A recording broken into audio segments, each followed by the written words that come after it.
Had a wonderful day yesterday after the inaugural session. So welcome back to FY Orient Day 2. Today we have planned sessions that will help you get acquainted with the curriculum, exam system, facilities and infrastructure of our college. These activities or sessions are designed to equip you with the information and support you need to make a smooth transition to university life. To begin with, we have a session on academic flexibility at KJ Somaiya College of Engineering. I call upon stage Dr. Sonali Patil, Associate Head, Associate Dean of Academic Programs, to deliver the session.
Okay, good morning students. नींद नहीं हुआ है लगता है. Okay, so what we are here today now for this session is we are going to see in the curriculum of the 4-year degree program where are the possibility that you are given some choices or flexibility wherein you can have, there are a bunch of courses and you have to select one from that and so on and so forth. So what are the possibility where the flexibility lies in the curriculum and why I would be telling you on this very second day of the orientation and at the beginning of the commencement of your academic journey, because you can plan your career path or academic path accordingly, because there are some flexible components in the curriculum which you have to undertake. But there are some flexible components wherein you can either opt for it or you may not opt for it, right? Also, there is a possibility that if you opt for one optional component, you may not be allowed to opt for another optional component. So in order that you are well aware about all these things so that you can plan your academic journey accordingly, I will be presenting you about all these components.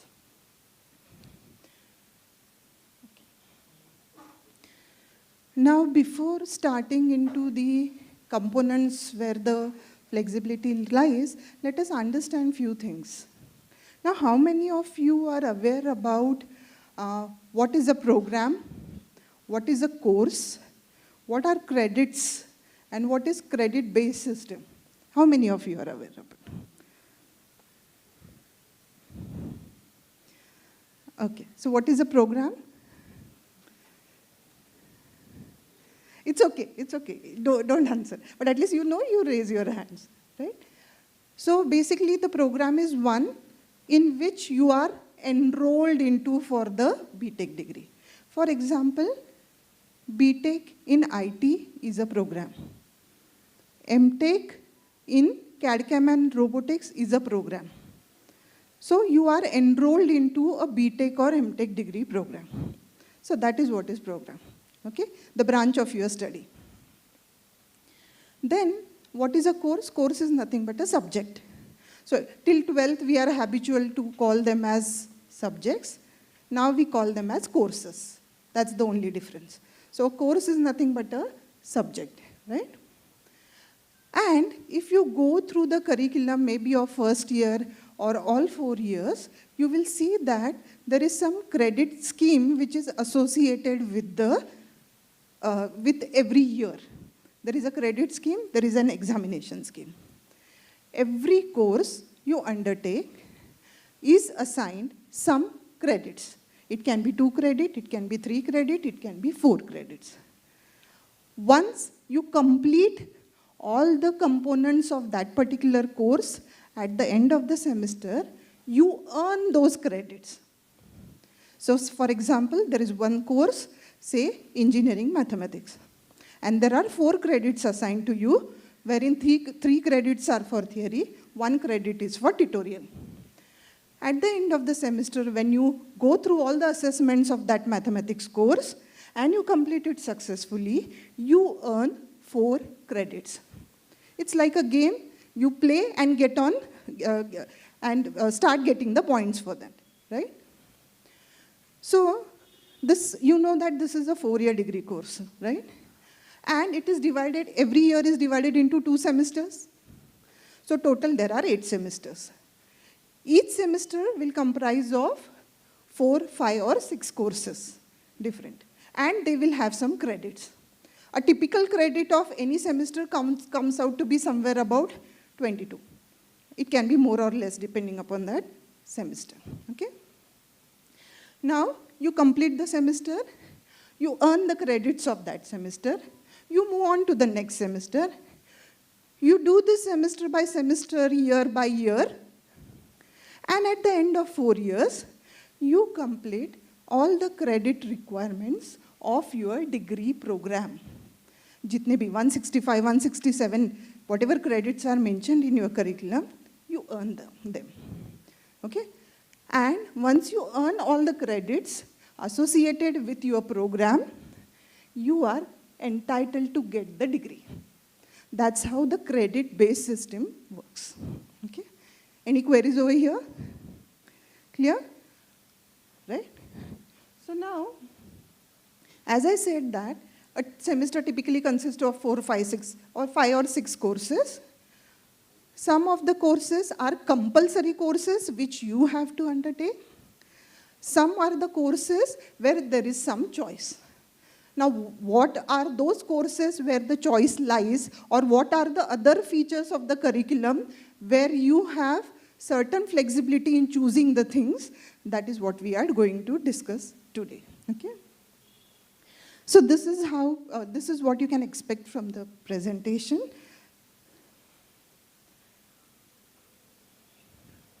So this is very important. What is academic, sorry.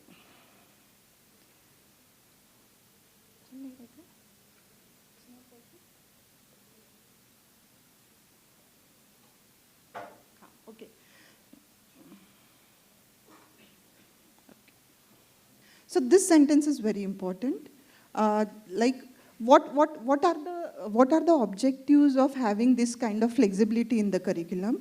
First thing, you get to have the choices of courses within your own domain of study. So if I am undergoing computer communication engineering program, the specialized courses of that particular domain, I will be entitled to choose from. So that is what is called as having the choices within the own domain of study. Similarly, there are other domain of studies. We have something which is called as open electives, which we will see in the upcoming slides, where you have choices to opt from the other domains. That other domain can be other technical domain, where a mechanical student gets to study a computer-related course, and so on and so forth. Also, this other branch of study can be of different domain than engineering. So humanities, management, and so on, okay? So these are called as basically open electives. We will see it in detail. Also, in your curriculum, at some points, there is flexibility where you can study a course from an online MOOCs platform like NPTEL or Coursera, rather than undergoing a course over here, right? So where are those flexibilities? That also we will see.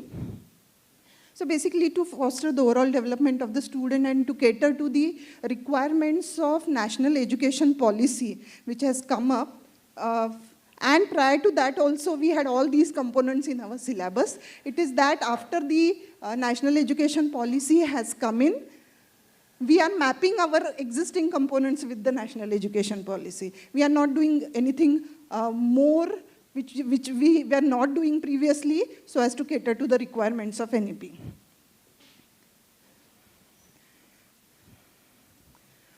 So these are the typical components of the flexibility in the curriculum. So first, we will go ahead and talk about the minor and honor programs. So you are enrolled for certain program. And as I said that semester by semester, year by year, you are going to accumulate the credits, and at the end of 4 years, you will be completing your B.Tech degree program by earning the requisite number of credits, maybe 165 or 167.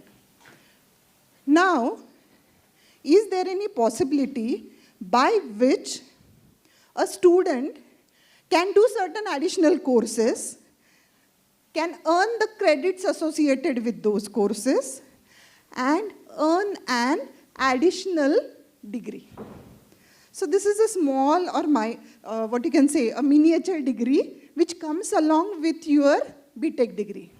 So is there a possibility of having an additional degree? The answer is yes.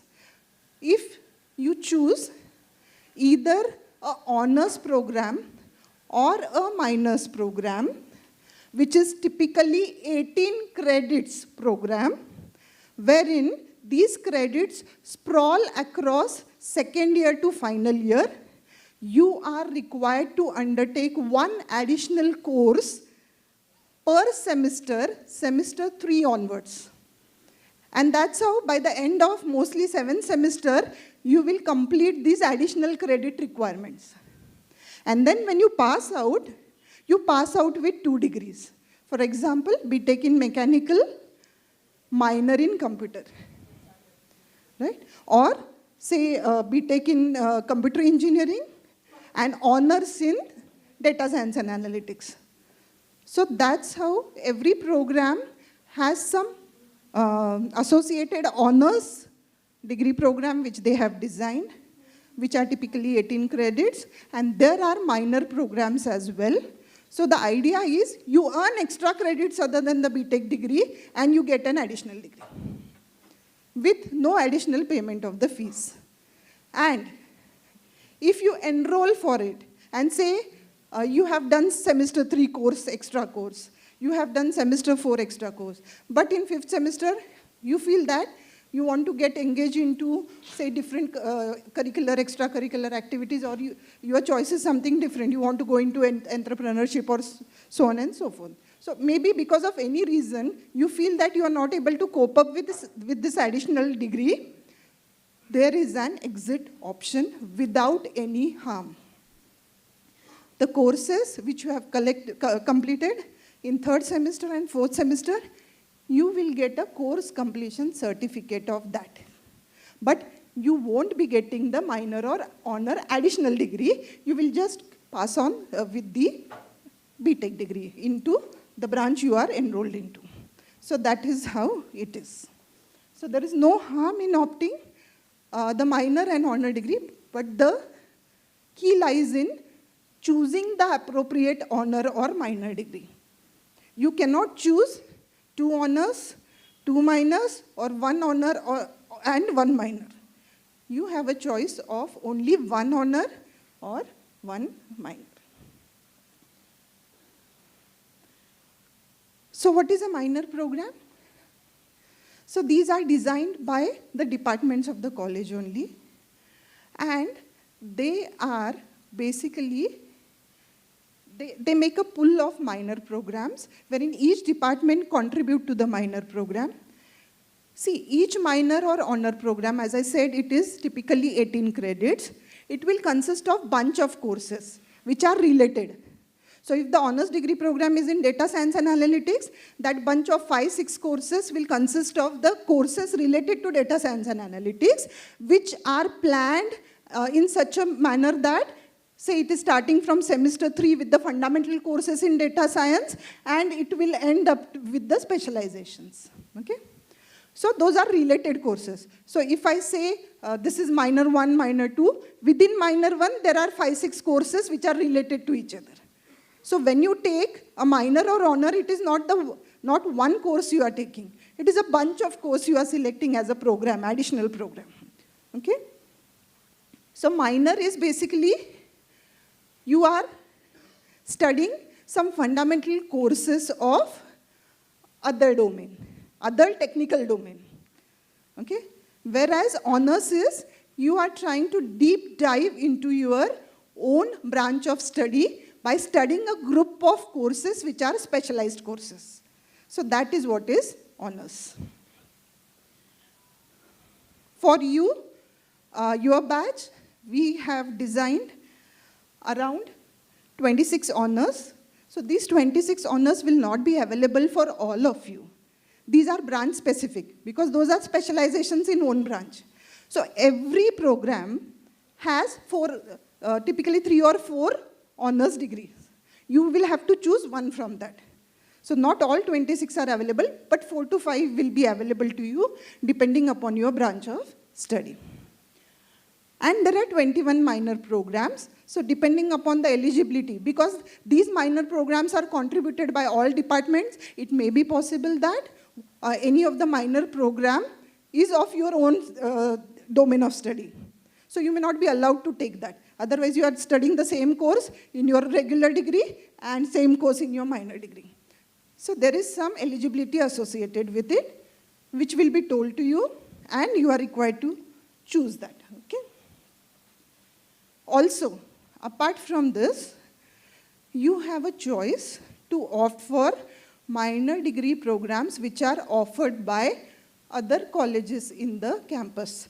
One college is SKSC, SK Somaiya College, where they offer the minor programs related to management, business, so on and so forth, humanities. So it's what I said, you can opt either for honor or for minor, which can be, honor will be of your own branch specialization, minor can be other engineering branch specialization, or it can be outside engineering domain. Okay? So here, a typical example says that mechanical student opting for minor in, say, IT or computer, or the student can opt for minor in augmented and virtual reality, or honors in aerospace engineering. Now, aerospace is an honors program of mechanical department. A student can take that, or student can take other minors where the student is eligible to take. This is the typical statistics of last 4 years.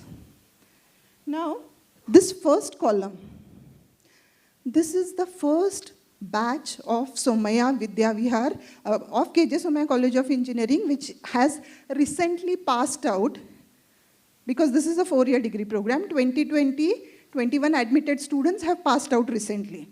So, these many students, somewhere around 450 plus, these students have completed the B.Tech degree along with the additional degree. I'm happy to say that the intake that time was around 600. So around 450 out of 600 is quite a good ratio.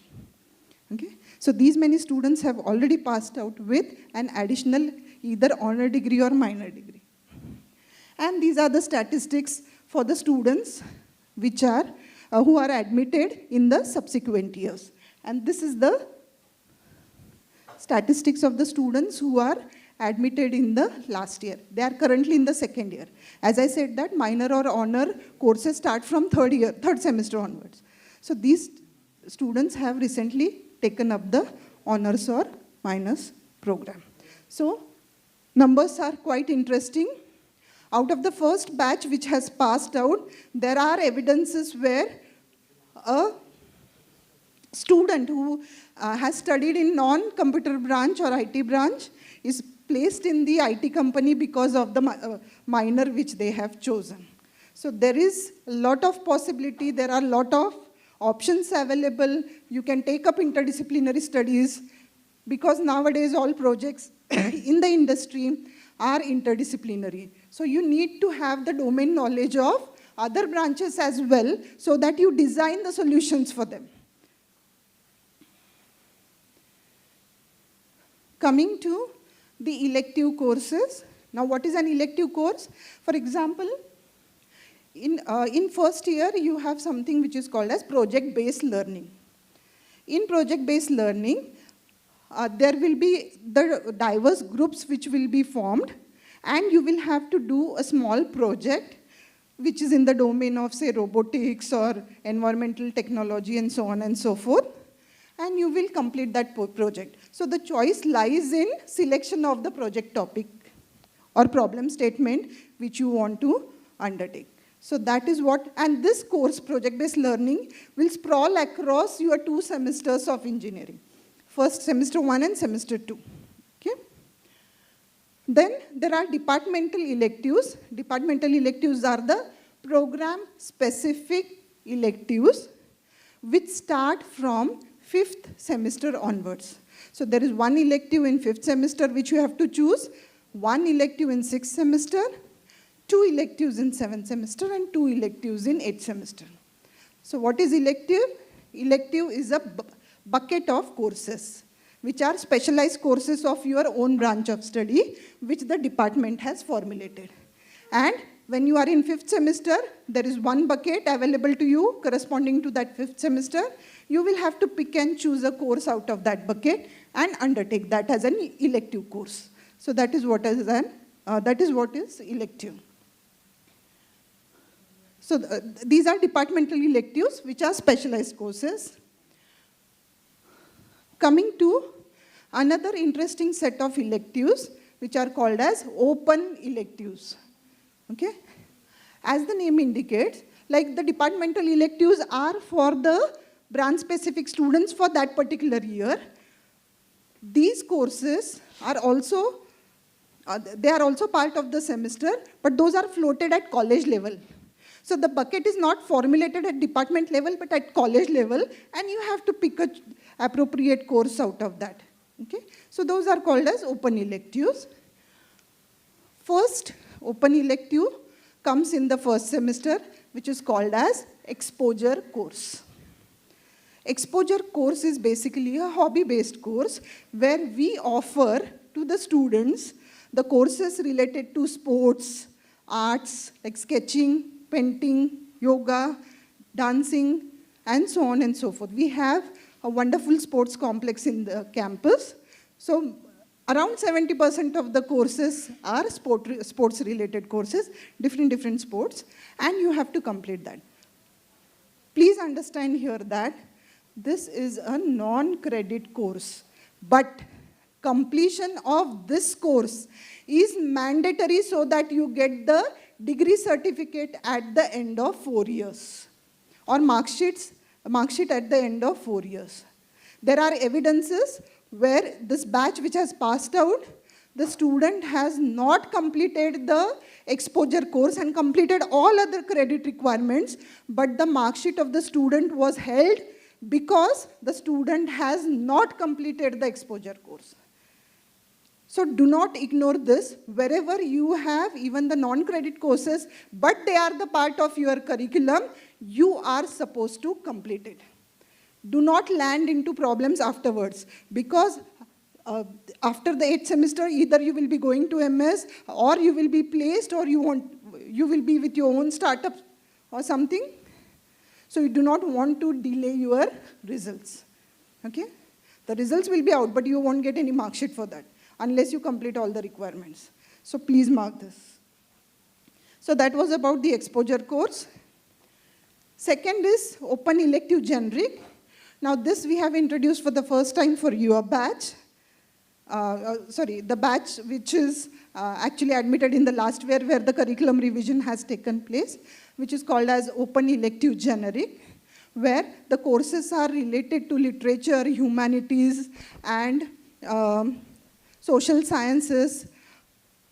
Our complex is rich of resources. We have people or faculty members who have done great in such areas. So there is actually an excellent bunch of 21 courses, tentatively, which we are trying to offer under this umbrella, which are designed by the experts in this domain. There are a lot of efforts which have been taken in designing the courses. There is also a workshop of faculty member who will be catering to these courses, which will be organized in this month, in the month of September. So there is a lot of planning, there is a lot of deliberation which has gone across that. Please take advantage of that. Please make the appropriate choice depending upon what are your interests or what are your career paths. Depending upon that, you can choose. Next is open elective technical. As I said, open elective technical is a technical course of other domain. So mechanical studying computer, or say computer studying a course in, say, VLSI. So that is possible, okay? So these are the bunch of technical courses where each department contributes to the technical courses, and you students will have to pick one out of that depending upon the eligibility. Again, the core course which you are studying for your regular degree program cannot be taken as open elective. मतलब same ही content है, यहाँ पे भी credit लिया, वहाँ पे भी credit लिया, that doesn't happen. Okay, so there is an eligibility matrix. So you will have to choose a course for which you are eligible.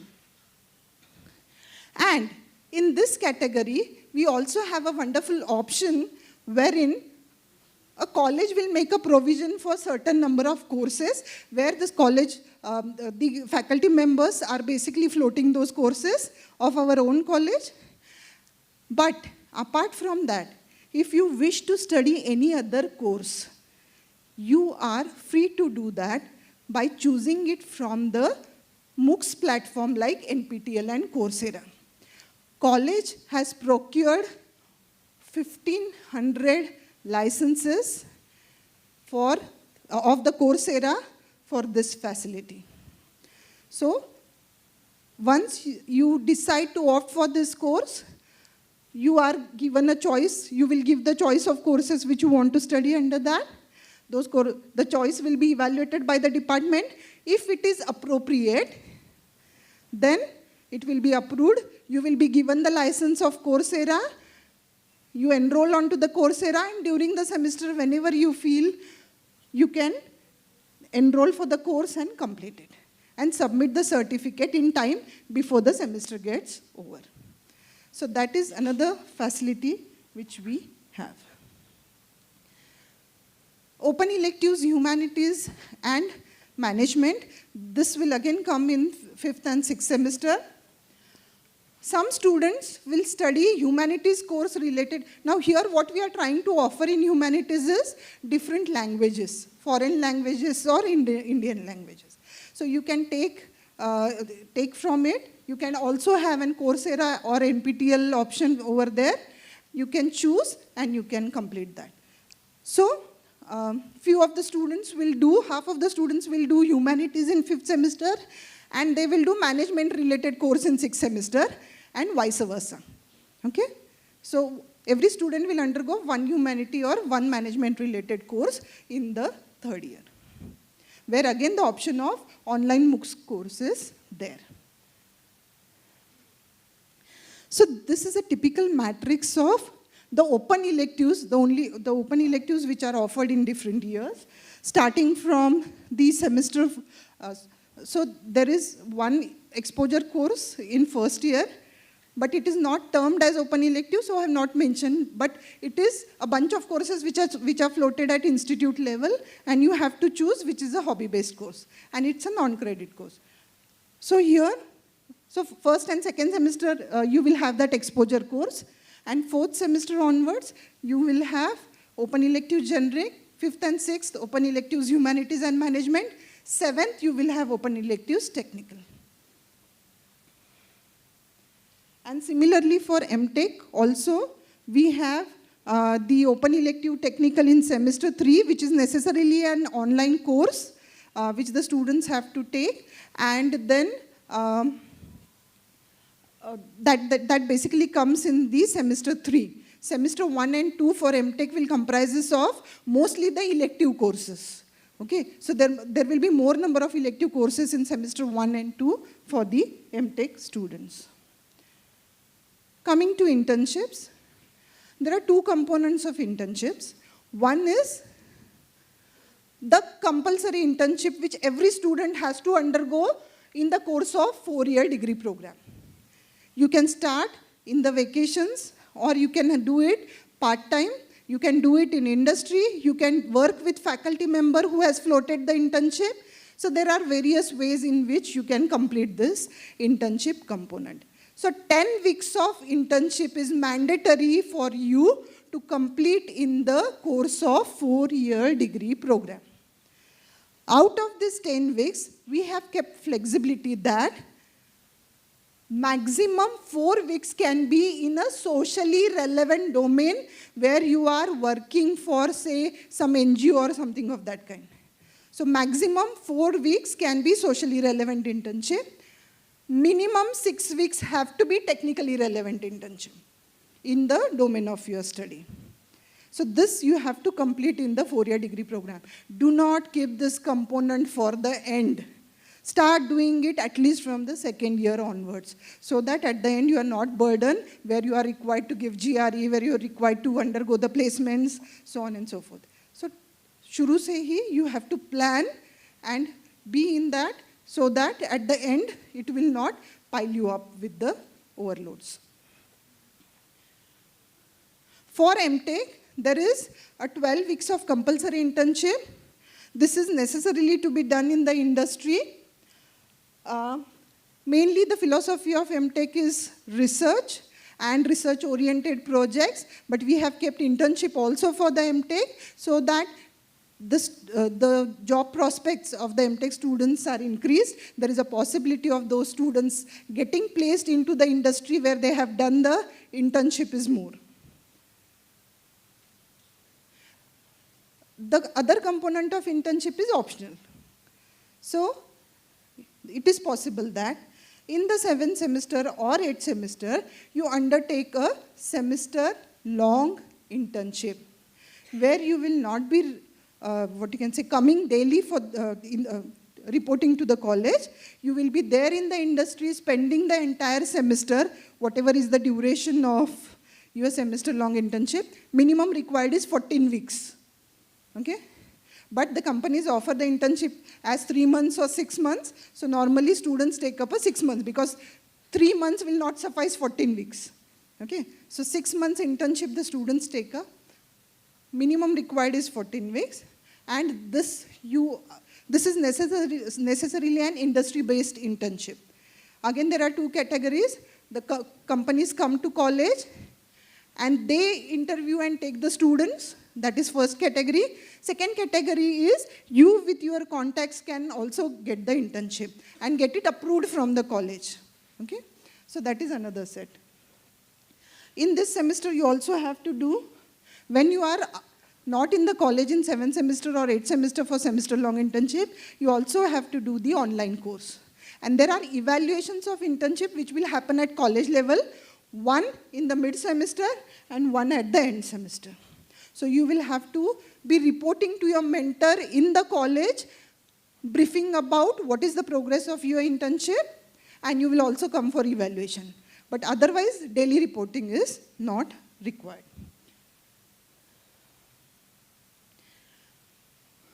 There is a possibility that, like you spend entire semester in the industry for the semester-long internship, there is a possibility that in semester 4, 6, or 8, you basically opt for a student exchange program. So student exchange program, there are some tie-ups which the university has done with the foreign universities. If you opt for a student exchange program from those universities, you will not be required to pay the tuition fees over there. You will be paying it here, but the other expenses will be borne by you, like stay, food and all. Okay? So that is a student exchange program. Now, you will have to make your choice wisely.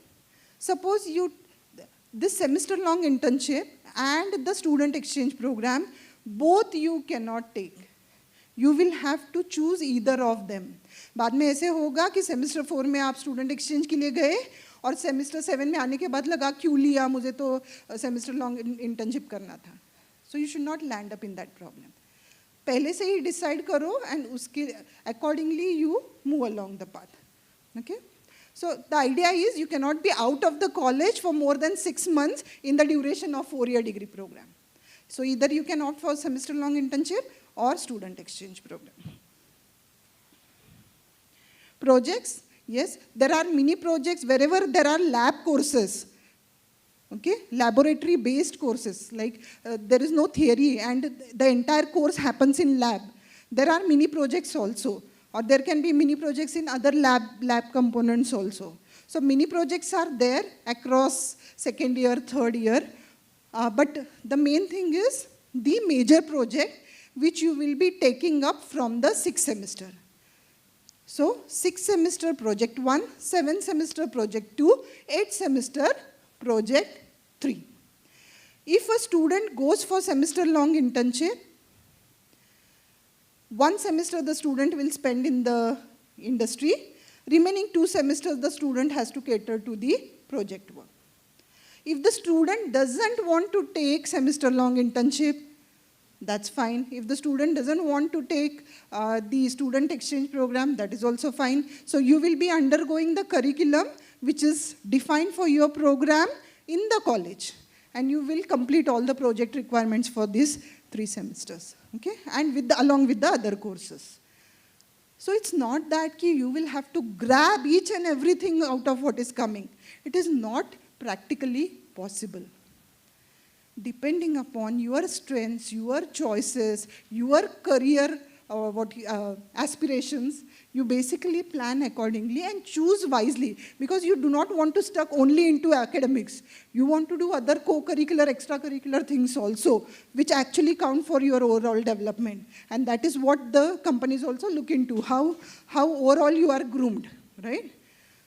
So, जो करना ही है, उसको करना ही है. जहाँ पे options है, वो option लेके करना है.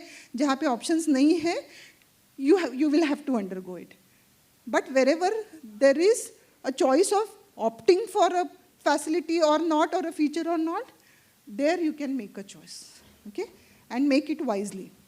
You can take help of your faculty members, you can take help of your students who are there in the higher semesters, you can take help of your parents, your relatives, but plan it ahead of time. Itna pressure lene ka nahi. Just whatever you opt for, do it sincerely, do it honestly, that's it. For M.Tech, there is a possibility of, so there is a 2-semester long, that is a year-long project which the M.Tech students have to do. If the M.Tech student is opting for an industry project which is a research project and which is sprawling across like for 15 months, so with the internship component reduced, they can do a 15 months long research project in industry. So that facility is there for M.Tech. So overall, at a glance, if I want to tell you what is the academic flexibility that exists in the KJ Somaiya College of Engineering, this is the table for B.Tech, and similarly, I have a table for M.Tech.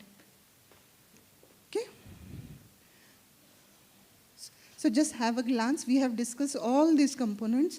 If you want to take pick, you can take pick. So this at a glance will tell you कि किस semester में क्या-क्या कर सकते हो.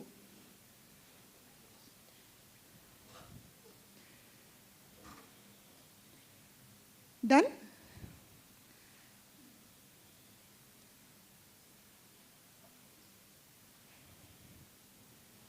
This is for M.Tech, where first and second semester will be the coursework, wherein more number of electives are available in both the semesters, and project internship and online course, which is open elective in the third semester and fourth semester. Now, I have briefed you about all these features or facilities. एक साथ सब समझ में आने वाला नहीं है. You will not be able to memorize all those things. So how will you get to know when these facilities are floated? And the answer lies in watching your Somaya domain emails. Every information will be floated on emails, right? Do not miss any day where you have not gone across the emails which are coming to the Somaya domain, okay? So all the information will come on time.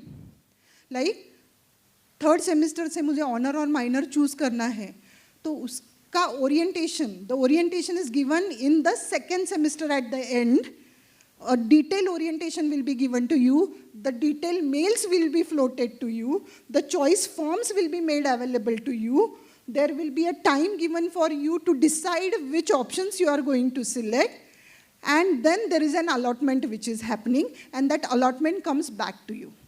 So there are processes developed in the college for every facility. The only thing is you have to be vigilant and you have to be looking at the emails and the instructions which are coming up. Okay? So that is one thing. So detailed orientation about anything. Like if it is open elective generic, you will be oriented to it by the end of the third semester. So whenever the facility is coming, well beforehand you will be oriented and the choices will be taken from you. So, seek guidance from teachers, from the proctors who will be assigned to you, from your fellow students, from the seniors, from your parents, from your relatives. There is no harm in considering choosing the honors or minor degree program because there is a chance, there is an exit option which is available to you. If it becomes too much for you to go along with that burden, you can leave it. But you cannot leave the B.Tech degree program. And also, you cannot pass only with, देखो मैंने 18 credits कर लिया minor और honor का, लेकिन मेरे B.Tech degree का courses रह गया है, and give me just minor or honor degree. That is not going to happen. Along with your B.Tech degree, this is an additional degree. So you can pass out with B.Tech degree, with or without honors or minors. But vice versa is not possible. Okay? So no harm in initially choosing for, but make the choices wisely कि क्या liking है उसके हिसाब से choose करो. Internships, because the internship component is compulsory, try and do the internships. ऐसे नहीं कि नाम के लिए करना है. Everything is for learning. So anywhere from any component, if you are learning some or the other thing, then it is valuable. Right? And if you aspire to spend a semester in foreign university, you can do that. But if you want to spend all the semesters in the college and you want to go for MS afterwards, that is well and good. Okay? So you basically try and see what kind of opportunities you can grab, plan accordingly for your studies so that you can plan your academic and career path accordingly. Be realistic. Do not be over-ambitious. जितना अच्छे से कर सको उतना ही हाथ में ले लो. B.Tech degree is compulsory, right? तो वो करना ही है. टेक्नोलॉजी का थोड़ा, टेक्नोलॉजी मतलब ChatGPT नहीं. All that will support in doing your things and not ready-madely do the things for you. Take support of those technologies. Attendance. Attendance again is a very important thing. You are required to maintain a mandatory attendance in theory as well as lab, which is minimum 75%. So make sure that all other activities, extracurricular, co-curricular, वो 25% में ही करो, right? And avoid backlogs. We have a wonderful continuous assessment system wherein you will be assessed throughout the semesters. So end में burden नहीं रहता है. So if you study averagely also, you land up with a good pointer. But you do it for all the components which are coming for the continuous assessment, right? So that's all from my side. Thank you so much for the patient listening.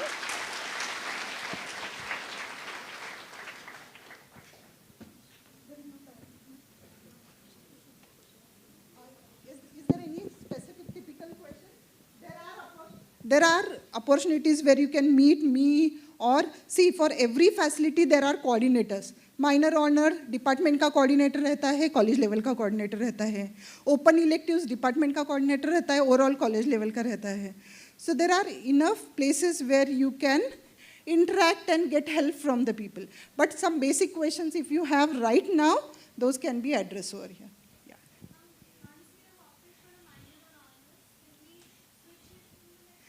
No, the reason is, so say every minor or honor is designed in such a way that they will commence in 3rd or 4th semester and will basically conclude in the 7th semester. So you have already done one course of your minor, chosen minor, in 3rd semester, and in 4th semester you feel that you want an honors, जिसका already एक course हो चुका है 3rd semester में. So there is no way by which you can change the option later on. हाँ, previously अगर कुछ है, and with genuine concerns, initially before allotment or sometime after allotment, there is a small possibility that you can change, but not after undertaking the courses. That's all? Too much for today? Okay, thank you. You have? Yeah.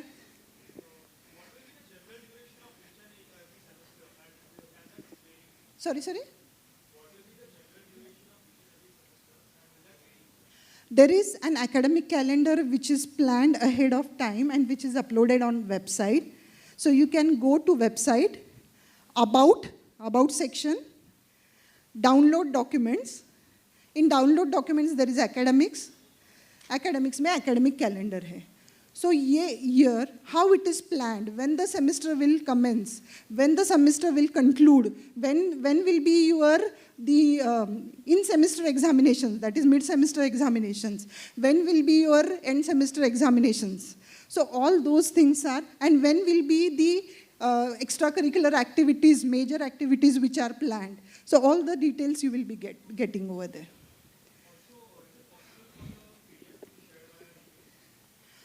That I will talk to the coordinators of this and will let you know. But yes, we are available anytime. You can come to us, talk to us, seek guidance, clear your doubts. Okay? So if there are no more questions, I would like to conclude my session. Thank you so much.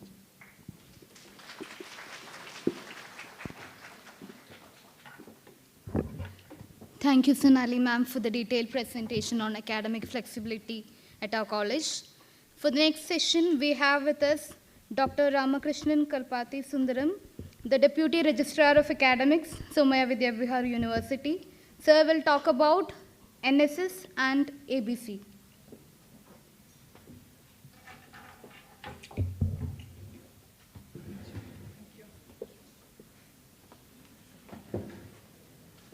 Good morning to all student friends. I am the Deputy Registrar. So technically I am also handling as an NSS Program Officer and also as the Nodal Officer for the Academic Bank of Credits. So here I would be talking about, Madam, can you go a little down, some slides down. I'll say where to stop.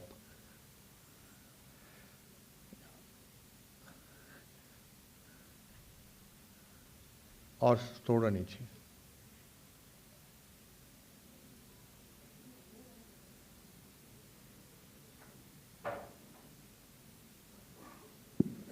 Further down is not there? Yeah, just go up a little bit. Yeah, little bit, yeah. See, I am primarily showing those slides which is suitable for your engineering and what you can do in NSS through engineering. Others are available already in the website, so you can have a look into the other things, which is the regular activities of NSS. Here, what I would like to suggest is that we are the very few institution to have a government-recognized NSS unit for an engineering college. That means we are having for the university, but if you see the last year, we have started this activity. Majority of the students, almost 70% of the students were engineers. That means B.Tech. That is B.Tech students, and primarily they had a lot of vision, and with the vision they could do something. And what I would like to suggest is that we know that the B.Tech program or whatever bachelor program, master program you are doing is all power packed. It's very, you have to concentrate more on academics. But if you treat NSS as either a co-curricular activity or an extracurricular activity for amount of relaxation, you can easily do the NSS program. The NSS program, primarily, you can integrate your project, engineering project work with the NSS activity. You have all freedom. Anytime you can come down and discuss this with me. I'm available in the Bhaskaracharya building, 4th floor, from morning around 10 o'clock to the evening around 5:30. You can come anytime. And if you want me, especially on Saturdays, I can come for you if you join the NSS unit. So forms are available with me. So anyone who wishes to join the NSS. Here, I would like to suggest few of the projects we have already conceptualized. For example, we have certain canals which floating plastics. Here we made a project of sailing drone, and there's many methods in this. Of course, you know it better than me as you are science students, and you can take assistance from your engineering professor to complete this project. This can be run by both the battery units, or it can be run by the conventional motor with a petrol or diesel. And there are other ways also. I have got the concept, so anyone would come. We are receiving, and your project could be completed. That means the time you work on your curriculum will be converted to the time you get with the NSS. And NSS has a certification which is nationally valid and internationally valid as a social activity. You have 10 credits for NSS directly, and an additional 5 credit program which is sponsored by the UNICEF, and that is primarily on water management and the pollution management. That is done by Government of Maharashtra. That is a course. You have to kind of take the course, and then you will be given 5 additional credits. Apart from that, 10 marks can be awarded if you have successfully completed your NS program. And this may sometimes very much helpful either to clear your, getting the grazing to clear your paper, or suppose you are falling short of either first class or distinction, this mark will work as a bonus for you. And next slide, madam, please. And some of the things you can also educate. Once you learn, you can also educate it to the rural public, and you can attend camps. There are 3 types of camps which primarily are there: the summer camp, the winter camp, and also the Republic Day camp. And the Republic Day camp you perform very well, along with the NCC, where NCC needs a lot of physical fitness. Here you are more if social involvement is more important, and you can attend the RD parade of the Mumbai unit or the state level RD parade, which also happens in Mumbai because Mumbai is the headquarters. And also you can be the national RD parade, which happens in every January 26th in Delhi. Okay, next slide, please. You can also train others, rural and underprivileged people, with certain set of skill development, like small cell phone repair or soldering kit, small levels. Next slide. You can. This is one of the things we did when I was in MUHS, Maharashtra University of Health Sciences. We had gone to Arunachal Pradesh, and there, along with the military unit there and the border security, we went to those remote villages, primarily to actually deliver seed balls so that the borders could be fixed with a lot of trees. But then what we found, madam, the previous slide, but what we found that medicines are reaching every 2.5 days once, that too by postal department. Can you imagine postal department working like Amazon or any other medical delivery person?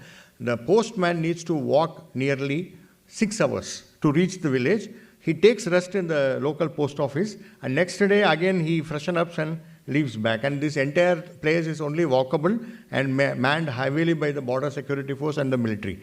So what we found out, that we could develop the seal ball unit in the hill station itself, and the drone which could go up to deliver these in the remote locations.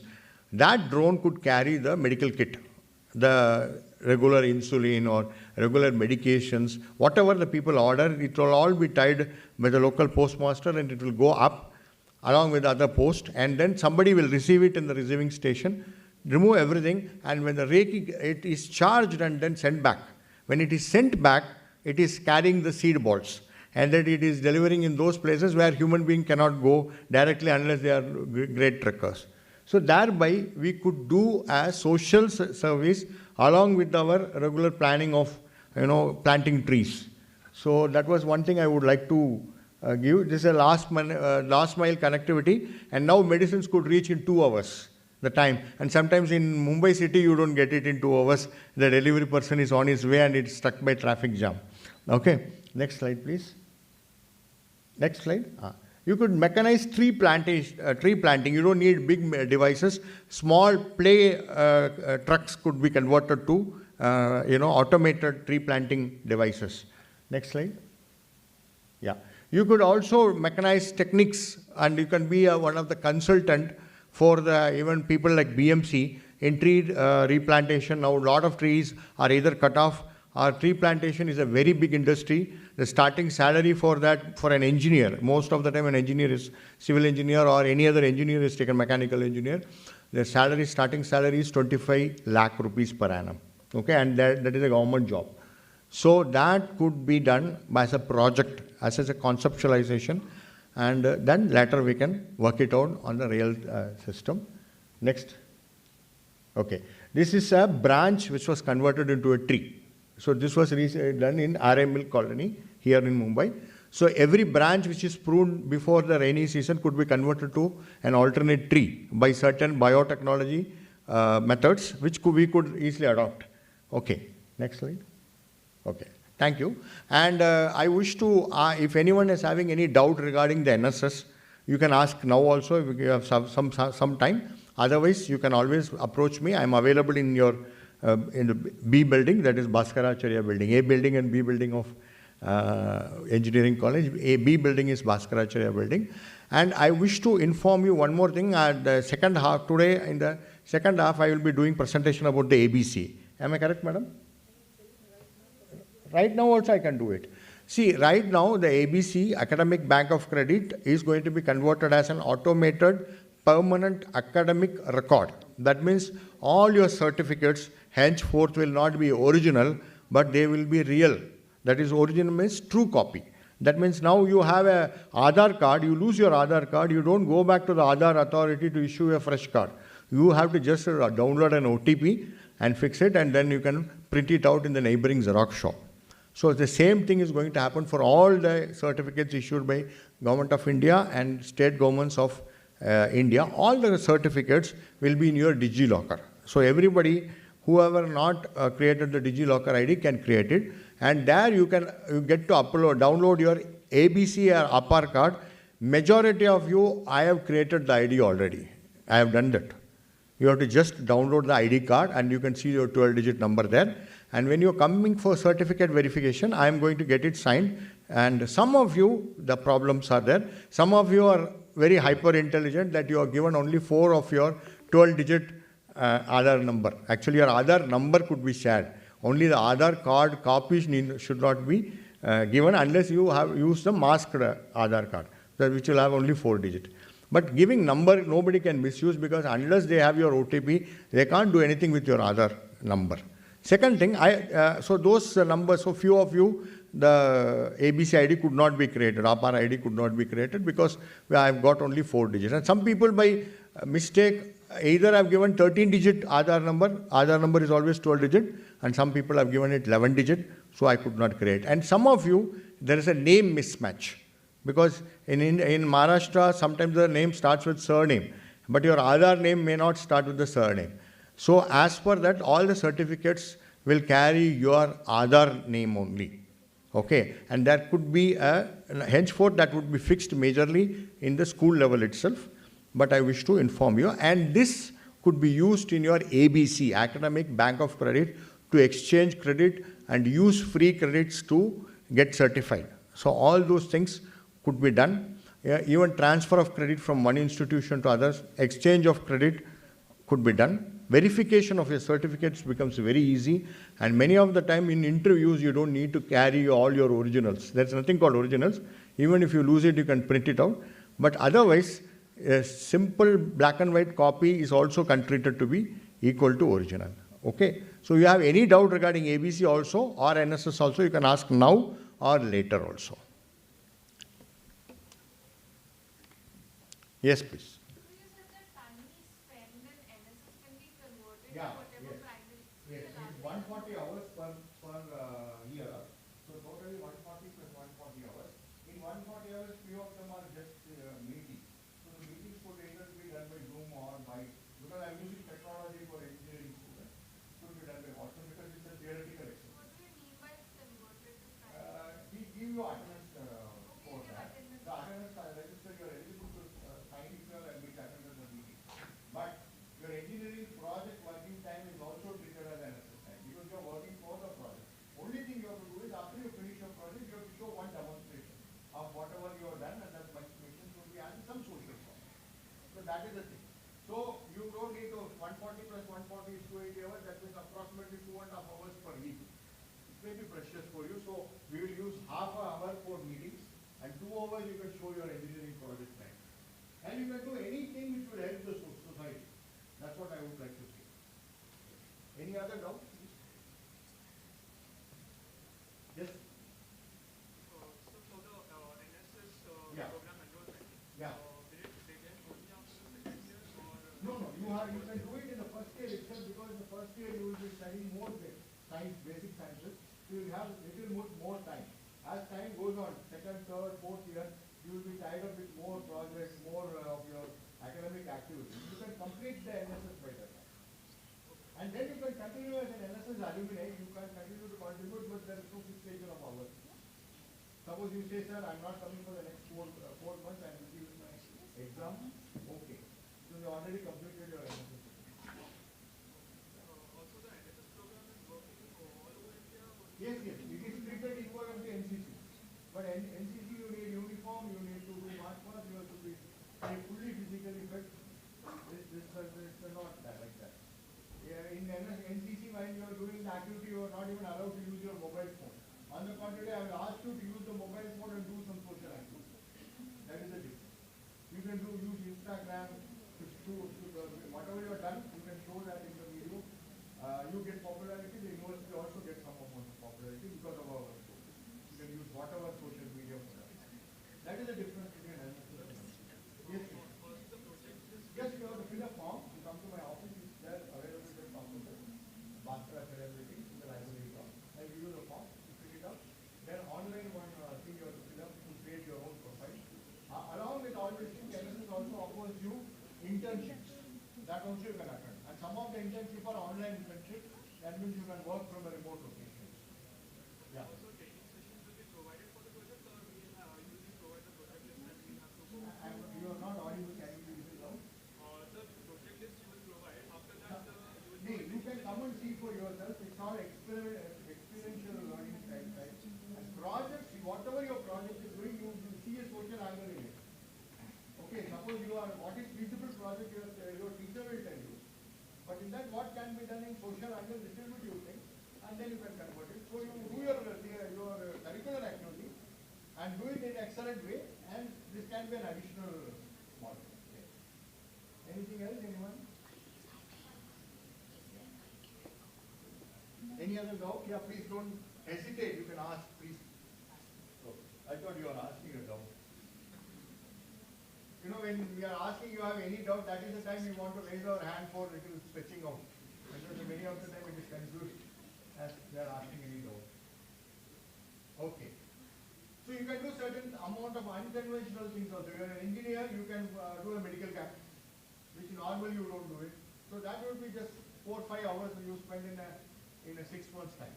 Or a blood donation camp you can do. You are already doing it, you can convert it and be an additional activity along with NSS. That's it. Yeah. Yes, ma'am? Thank you.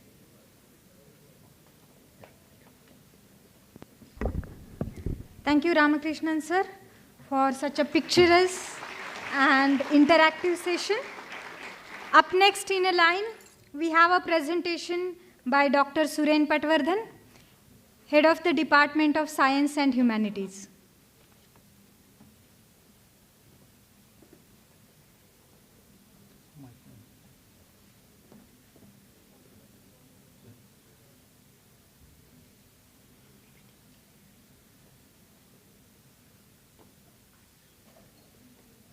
Where is the switch?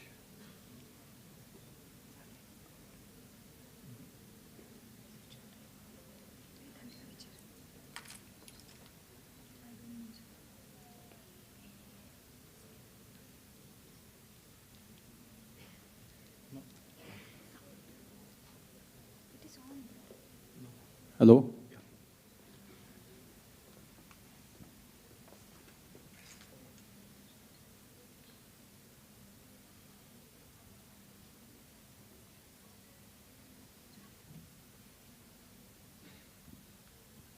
Great. Good morning.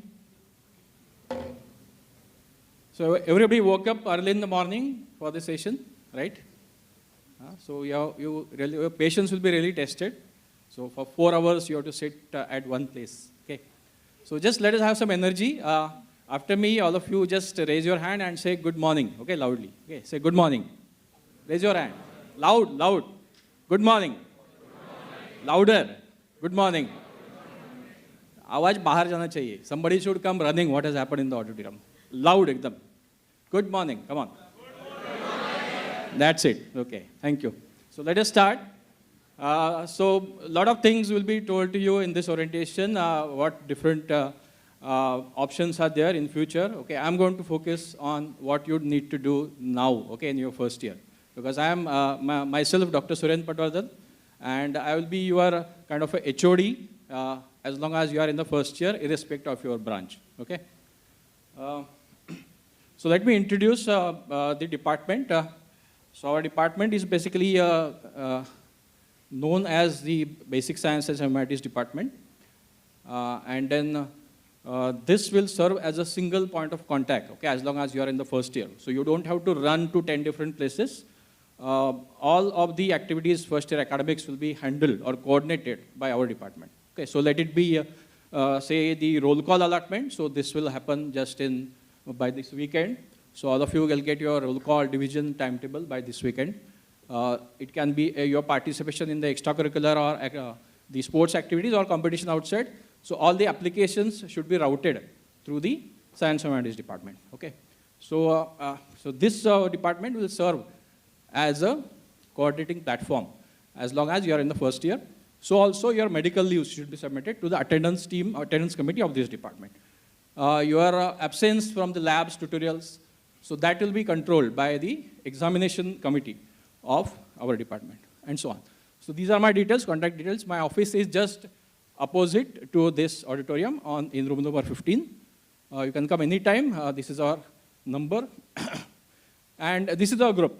So we have faculty from physics, chemistry, mathematics, environmental science, and English communication also. Some of my colleagues are here. But you are not the only one who are involved in the first year. We have hundreds of faculty and staff across all departments who look at the first year academics along with the central offices. Okay. So we have the department committees also in picture. We have the course coordinators for all the courses. We also have this proctor system. I'll talk about that. We all have class in charges. And so this is the whole FY academics, and our department plays the role of a coordinator. Little bit about proctor system. So along with the HOD, this is another person which is important for you.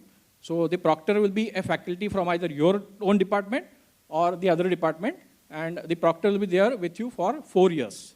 And he or she will be like a mentor to you on campus. So feel free to share your professional and personal details with your proctor, okay? Because if anything happens, say if you have some medical history and if your proctor is unknown, the college authority will first catch the proctor, okay? So it is your job to keep the proctor informed. Let us come to some important do's and don'ts in the whole of your career. So starting with this, somebody asked about this academic calendar. So these are some important dates. I will also give you the link of this academic calendar at the end of this session. But you can just note down that you have, how many, just look at this, no need to take this clip.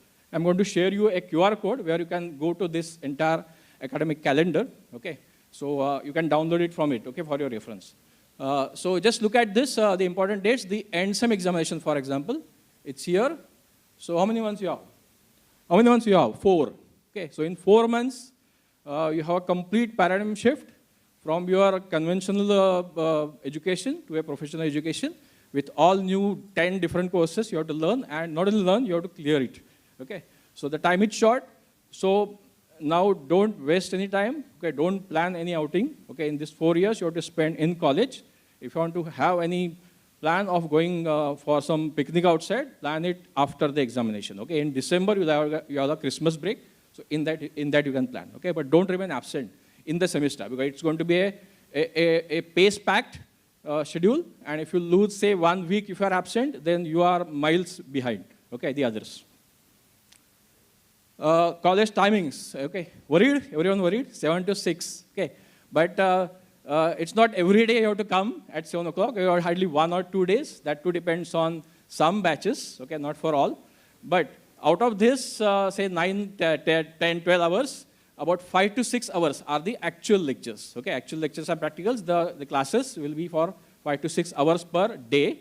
The rest of the times, okay, it will be my advice to you that you don't just attend the lectures and go home. Okay, you spend maximum of your time in the college engaging yourself in these different activities. Okay, so you have been told about this, meaning you will be having presentations about these mega projects, the student bodies. There are many student bodies. Okay, there are so many centers. There are so many student groups, okay, there are some sports activities, there are some culture activities going on, there are some competitions going on. So all of you, please engage yourself in these other or extracurricular activities, okay. So academics is not the only important thing nowadays, okay. Everybody, even yesterday also, those who attended, everyone was talking about the overall development, okay. So the overall development is important. Apart from academics, you also have to be good in at least in some sports or in some music or in some other kind of a technical skill. Okay. Some important do's and don'ts. So attendance is going to be important. We are going to monitor your attendance. It has to be minimum required attendance should be completed. Okay. There is going to be an attendance committee, and there is going to be a proctor system which will monitor, not only monitor attendance, but will be informed. And it will be informed to your parents also, okay? So once it is informed to parents, after that, whatever drama happens, okay, you will be responsible for that, okay? So, but be careful that the attendance will be strictly monitored. The two things, check your Somaya mail account daily. How many of you are doing that? Somaya mail account, you have to check daily because all this timetable and this roll call which I told you, there will be a lot of mails coming from exam cell also. There are mails coming from SU also, like that NSS talk we have. So all these mails, yeah, you can lower your hand. It's done. So all these mails will be coming to your Somaya mail account. Okay. So daily you check whatever is the update. Okay. You delete which you find these are the unwanted mails. So it is not piled up. Okay. Same way, there are a lot of notice boards around. So have a look at all the notice boards. There are some notice boards outside our department. There are some notice boards near the student council rooms. There are some notice boards near the exam cell and also in your parent departments. Okay. So have a look at least once in a week. What are the new notices are there? Yeah, one more thing. If you are in doubt, you are new to this college, you have a lot of things which are unknown to you. Okay, so don't just wander here or there with a confused face. Okay, just ask. Okay, so ask someone, but when you ask the proper authority. So who are the proper authorities? So these are the proper authorities. Okay, either you can go to HOD office, or you can go to principal's office, or you can go to admin office. If you have some admission-related query, fee-related query, you can go to the admission cell, or you can go to your proctor when the proctor will be assigned to you. Or you have some doubts about exam, you can go to the exam cell. Okay, but these are the authorities where you should approach, okay, and ask without any hesitation. Okay. Two very important things. That one is the college on itself does not organize any kind of an industrial visit or picnic. So if someone is taking money from you, that the college has organized some industrial visit, don't pay to him or her, okay? So there have been some cases earlier, so I just warn you at the beginning itself, don't fall prey to such advertisements which are not authorized by college, okay? So again, you can come to the authorities and get do the fact finding whether such things are really arranged or not, okay? Just briefly tell about the first year infrastructure available to you. So these are going to be your classrooms and laboratories. Okay, so your classroom will be in one of the building, A or B. Now by this time, I think you all are aware about, there are two buildings for the engineering college. So this one is the A building, Aryabhat building, and the other one is the Bhaskaracharya building. So your classroom will be either in A building or B building. The labs are located on the ground floor, the third floor, fourth floor of this building also, as well as on the first floor of the B building. Okay, so mostly the computer labs and the workshop are located in the B building. For classroom, you don't have to run here or there. It will be mostly fixed classroom, but for labs, you have to go at different places. So these are some photographs of the laboratories, the physics lab, the project-based learning lab, the computer lab, and so on, the electronics lab, and so on. Let us come to a very important part of the presentation, that is teaching, learning, and evaluation. Okay, so already yesterday's talk, principal has talked about the curriculum revision, which we did in last year, 2023. So we tried to incorporate the National Education Policy, okay? So the National Education Policy, or NEP, comes with a lot many features. So one of them is the academic flexibility, where the Dean Academics has already talked about. Okay. The other important aspect is this project-based learning. So from last year, we have introduced a course called as project-based learning, which is completely a lab course, and there the emphasis is given on developing your problem-solving skills. So I will have a detailed slides on the project-based learning also. Another aspect is this: irrespective of whether you are a computer student or a non-computer student, you will be taught this. You will be taught these programming languages mandatory, okay, in the first year. This I won't explain much, but this just tells you how rigorous is this process of curriculum designing. One important point is that these students are also the part of a committee called as Board of Studies, okay, which decides the curriculum. Okay. So out of this process, we have come up with you can say, ideal syllabus at this time, or at this instant, that it's about 40% of the lab courses and 60% of the theory courses. Whereas you have a balance, good balance, between the basic sciences and engineering sciences courses, with a small flavor of this project also. Yeah, once again, so certain things will be repeated in my presentation with the previous presentation and the succeeding presentation, but these are important. So that's why it is, it's worth repeating it. So one of them is this academic flexibility, which Sonali Madam has already told you, but then I will tell you how to plan it. Okay, so in order to get full advantage of this, it is important that you plan this different options which are available to you at appropriate time. For example, just a minute.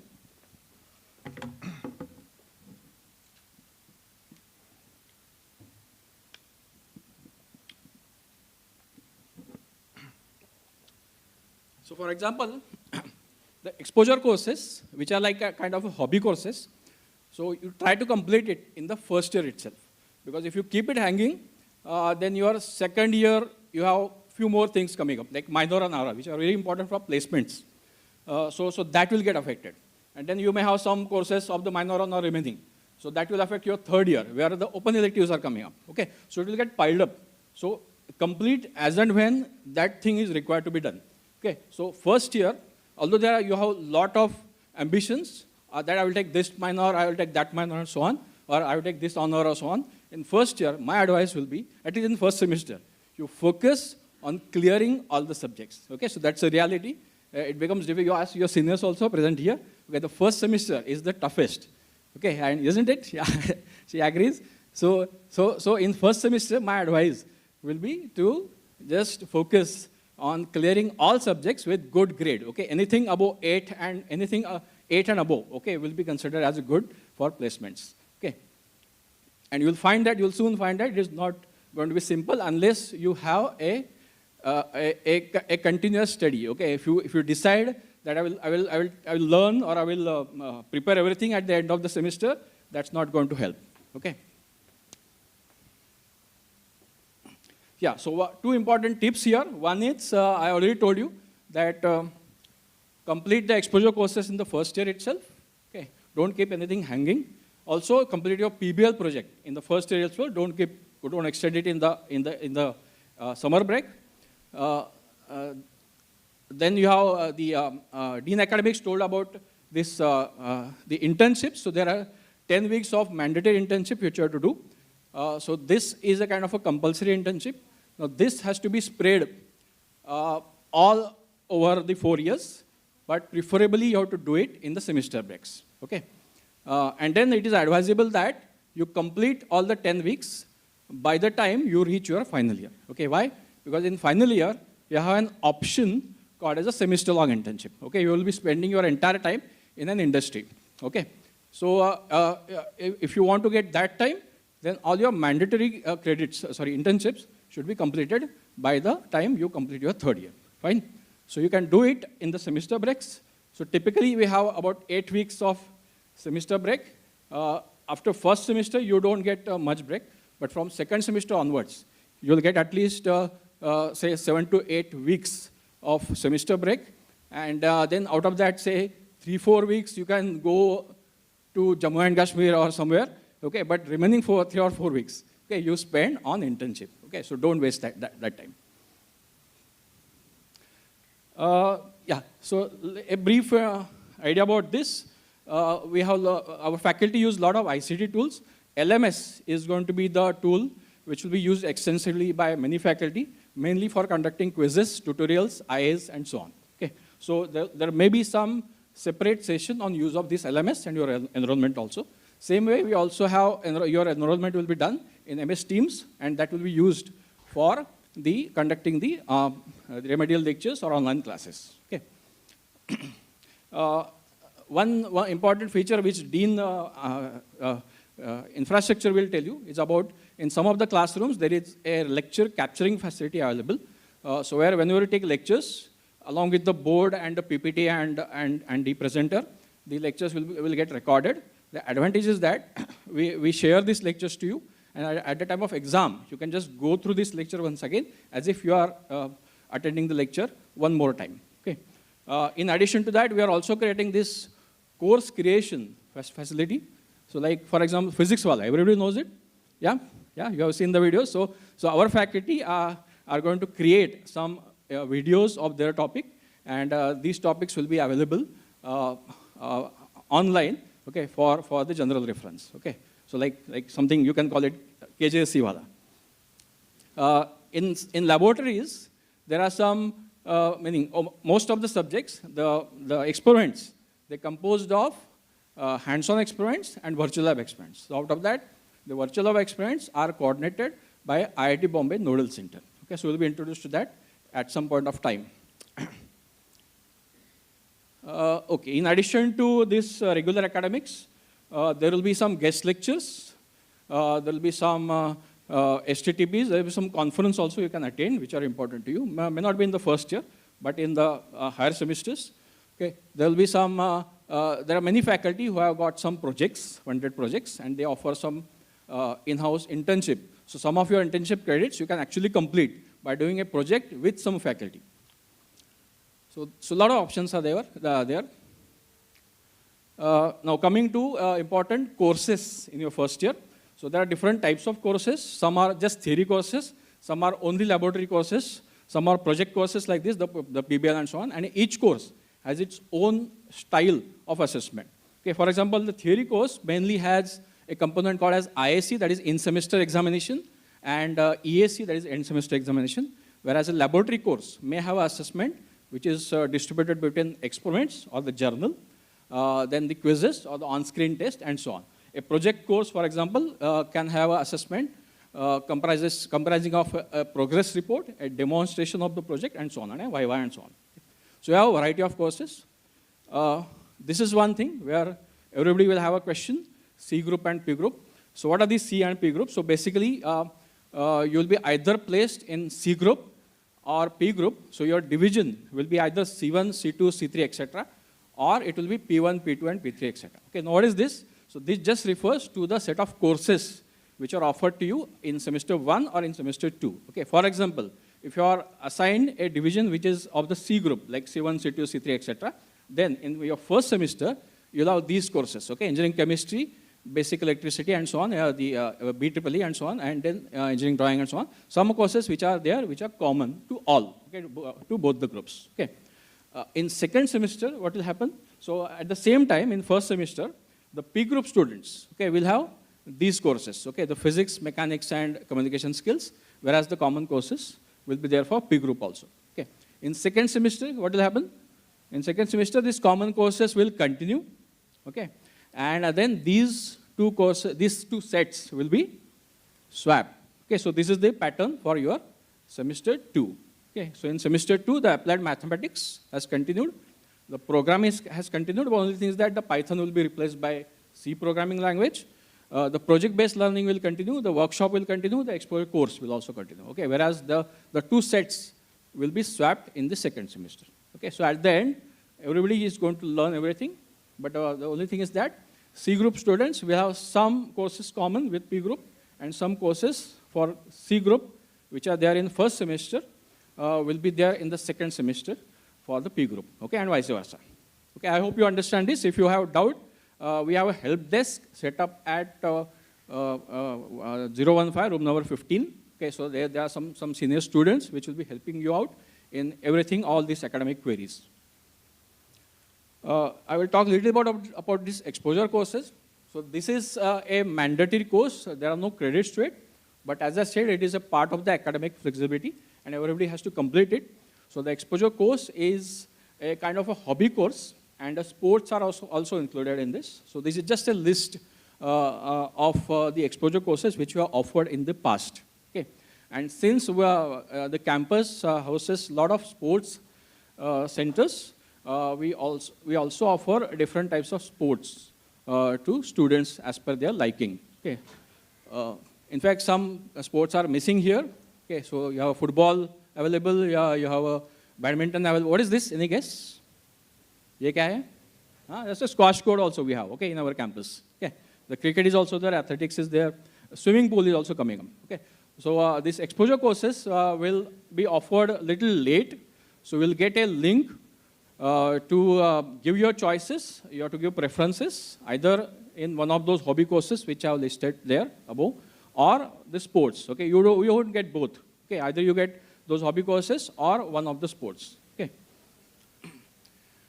One more important course in your curriculum is the project-based learning course. Now, again, this is aligned with the NEP, the National Education Policy, and the importance is you are finally going to be engineers. Okay, so there are some skill sets which you have to develop when you are becoming an engineer. One of them, one very important, is the problem-solving approach.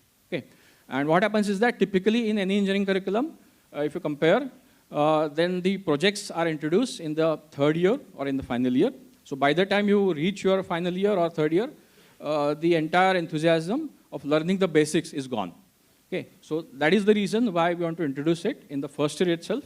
So in the first year, we want you to develop your problem-solving skills. Okay, you should, yesterday, I don't remember, but someone talked about you need to observe the problems in your surroundings. Okay, so that is the first step. Once you observe the problem, you should also think of the solution of the problem. Okay, so that is the real attitude of an engineer should be, and you can develop it only when you are younger. Okay, the more you grow, then you lose this skill set development. Okay, so that is the main reason why we are having this project-based learning right in the first year. My advice would be take a full advantage of this project-based learning, because this course will run through the entire year. Okay, it's not like your other courses which are only for one semester. One semester is 3 to 4 months, okay, literally. So this project-based learning will be running for entire year. So you have ample time to develop your problem-solving skills. Okay, so this is some, so we have defined some areas or streams where the projects can be done. So we have identified 3 streams, main streams. One is engineering explorations, one is environment and sustainability, and the other is robotics. So this is just an illustration of what different topics can be selected for a project, but this is not limited. You can come up with your own ideas, okay, as long as you can fit it into these streams. Okay. This is the general timeline of the conduction of this PBL course. In the first semester, we focus more on team building activities, like you don't know each other, okay, so you have to find a proper group where you have good wavelength matching with each other. Then we also give you some exposure to some tools like this 3D printing or this Arduino boards and so on. Okay, we also have some hands-on sessions, and so we try to prepare you towards problem solving. And in the second semester is the one where you have to do your real project with the group which you have identified. Fine. So accordingly, there will be project report submission, and then finally there will be a demonstration and so on. some of the selected projects we keep for a project exhibition. So these are some glimpses of the previous project exhibition. It is actually for the first time, because last year this course was introduced in line with the NEP. So this is going to be, your batch is going to be the second batch. Okay, so I want more response from you people and more rigorous kinds of projects, okay, for the PBL. So these are some 3D printed samples which are produced in our lab by students. Okay, these are by student made. This I will skip. Okay, the timetable, if you find when you get it, okay, it's full of codes and how to read the timetable. Okay, so go to help desk. They will help you in reading the timetable. I will go to the last part of the presentation, the evaluation thing. So there will be a detailed presentation by the exam in charge after me, where she will tell you about the examination system. But these things are important, so it is worth repeating it. So typically, the two types of courses, the theory courses and the laboratory tutorial kind of courses, out of which the theory course has got two main components of assessment, the continuous assessment and the end-sem examination. Okay? And both have got equal weightage in our evaluation system. So both are 50%, and it is the combined passing, okay, which is counted. Whereas if you come to lab or tutorial or workshop courses, so these are based on continuous evaluation. Okay? So every week the evaluation will happen. So if you are absent in any week, your grading is your grading is lost. Okay? So the attendance in these laboratory and tutorial sessions is going to be extremely important. The final grade will be calculated using what is called as a relative grading. So again, Anita madam will tell you about that. But I think you are not new to this relative grading. JEE everybody has given, or CET everybody has given, right? Okay, so that is also a kind of a relative grading. Okay, but it is different from this. That is a percentile grading system. What we follow is a relative grading. Say, for example, if the maximum marks is say 93, so this will be equated to 100. Okay, and accordingly, if you got say 80 marks, your marks will be calculated accordingly. Okay, according to the maximum marks. Say if in some subject the maximum marks are say 50, okay, and then you got 40. So tell me how much are your effective marks? Yes, the maximum marks are 50, and then you got 40 in the same class. So तुम्हारा effective mark कितना रहेगा? 80? No. Okay. So that is the catch. That is what I mean by this restricted relative grading. Okay. Now what is this magic of this restricted relative grading? That Anita madam will tell you later on. Okay. But be informed that we follow some kind of relative grading which is customized for this college. Okay. And not everyone who gets a maximum mark, irrespective of what are the actual marks. Okay. So that will not be scaled or equated to 100 always. Okay, so there's some problem with the slide. Okay, I don't know why it is happening.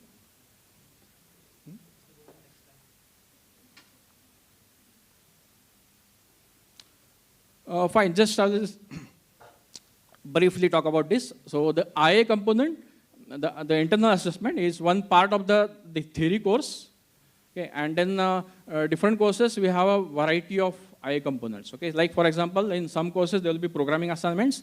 In some courses there will be numericals. In some courses there will be guest lectures, or there will be presentation. Paper you may not get in the first year. Okay, but there will be some subjects where you will be asked to do paper review, mainly for M.Tech students, quite possibly. In a similar way, the laboratory or tutorial courses also. Next slide. This is not working. Yeah. So the laboratory courses also, just remove that. Each course has got its own set of assessment.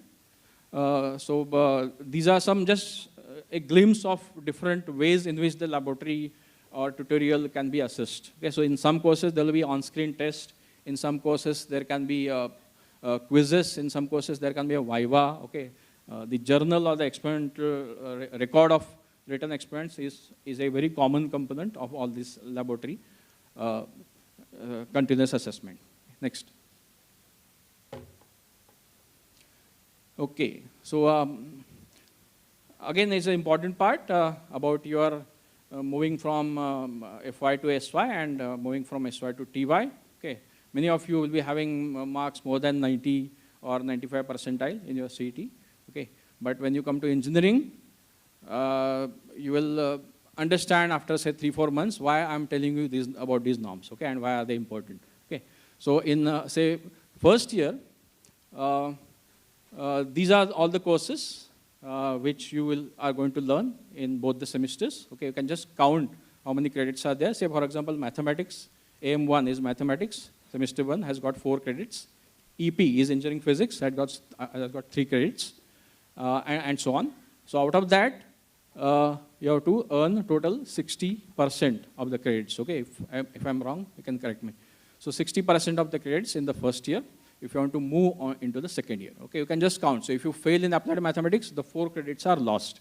Okay, if you fail in engineering physics also, 3 more credits are lost. Okay, so 7 credits are lost out of the total. Okay, whatever it may be. Okay, so it should retain to about 60%. Okay, there are no passing marks as such since it is a relative grading, so the passing marks will keep on varying slightly. Okay, there are no grace marks either. Okay, one important observation which I have done, okay, is that in many cases where there is a failure in the final examination, okay, the performance in the in-semester examination is very poor. Okay, and that statistics matches to about 80%. Okay, so that's why I have written this as a tip. Don't take that in-semester examination lightly. Okay, that's going to be an important contributor to your final grade. Okay, so if you take this IAC or in-semester examination lightly, it is possibly going to affect your final grades also. Okay, that is what the statistics says. Fine. Next.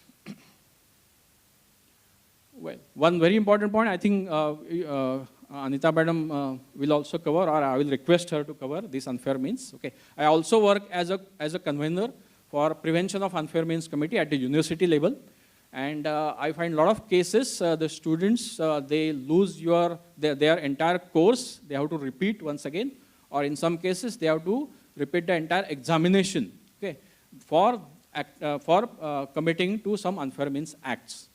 So one of them, very common, is the possession of the mobile phone. So when I'm entering the examination hall, okay, if I have a mobile phone in my pocket, that is also considered as an unfair means. Okay, even if you are using it, even if you are referring to those notes or not, that doesn't matter. The mobile phones or any kind of a gadget, for example, okay, the smartwatch and whatever. Okay, so these are not permitted in the examination hall. So if any junior supervisor catches you with the mobile phone, that may be treated as an unfair means case, and you may lose your entire course. Okay, you have to repeat it, you have to give the repeat examination for that course. Okay, so be careful about any act of unfair means. Just for few marks or for few questions, don't spoil your career entirely. Because in the mark sheet also that mark comes the unfair means case, and that doesn't look good when you present your mark sheet to some employer. Okay, so be careful about this unfair means practices in the examination. Okay, I actually have a link where, can you just click the link? So the Center of Examination has given some guidelines. So you can go through this. Just click on the link.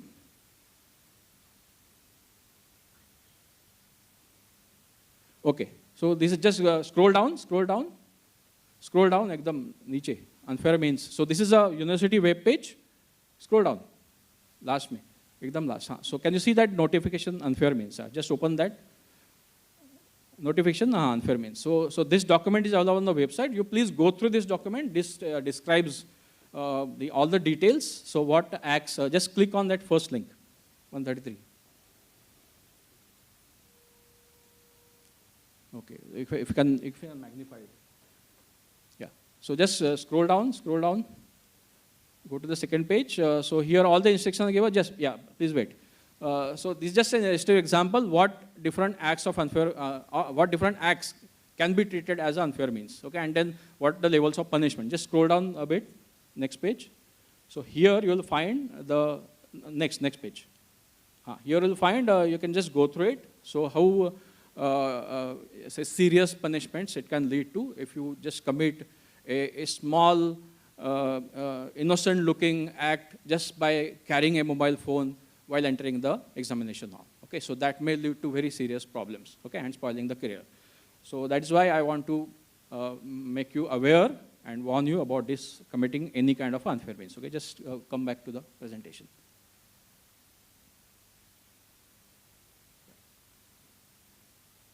You can close this link.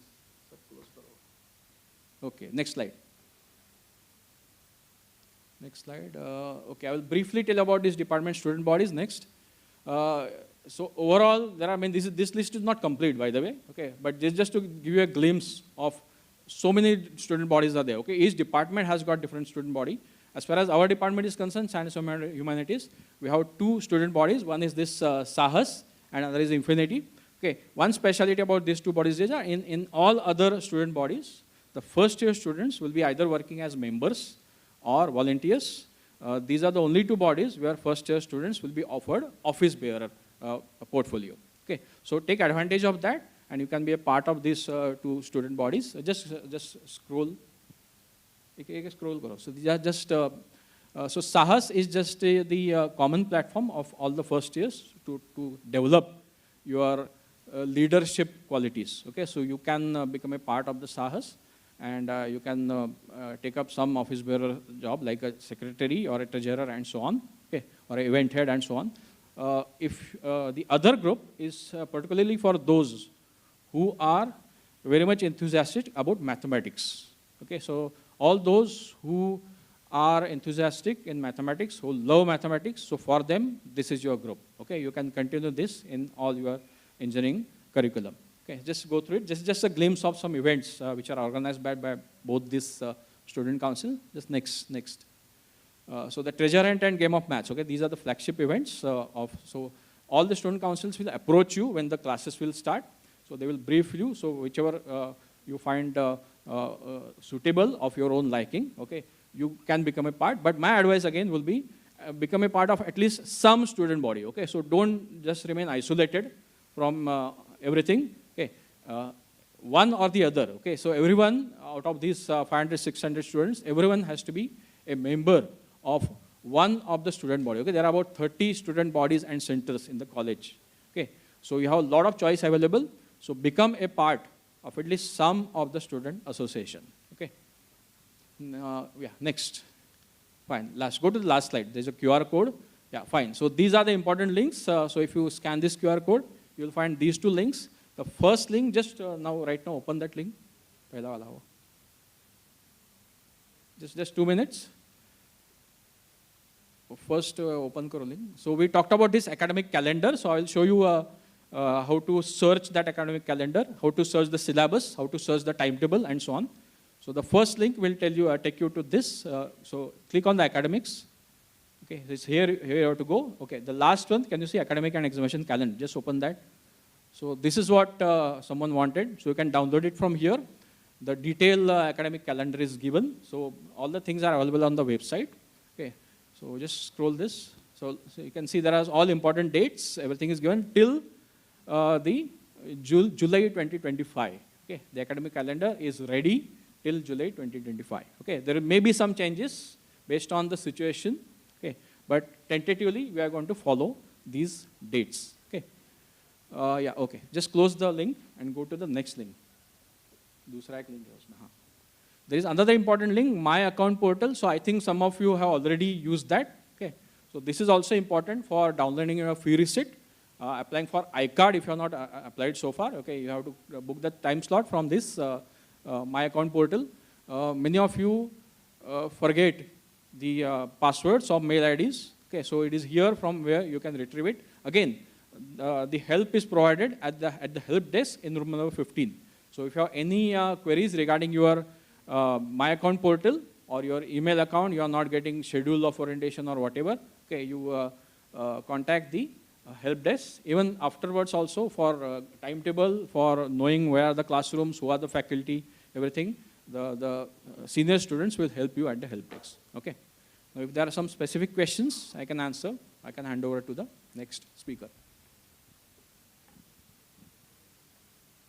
Okay, so I'll be available in room number 15, okay, for all of your queries. Okay, any specific questions? Fine. Either everything is correct or nothing is correct, clear. Huh? Okay, so thank you very much.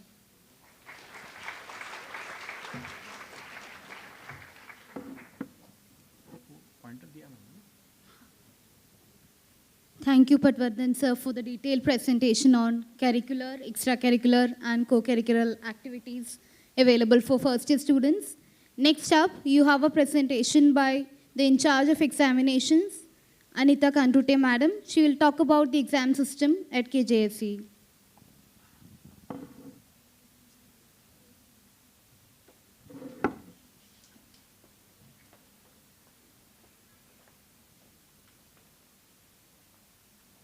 Laptop यहाँ पे रख सकते हैं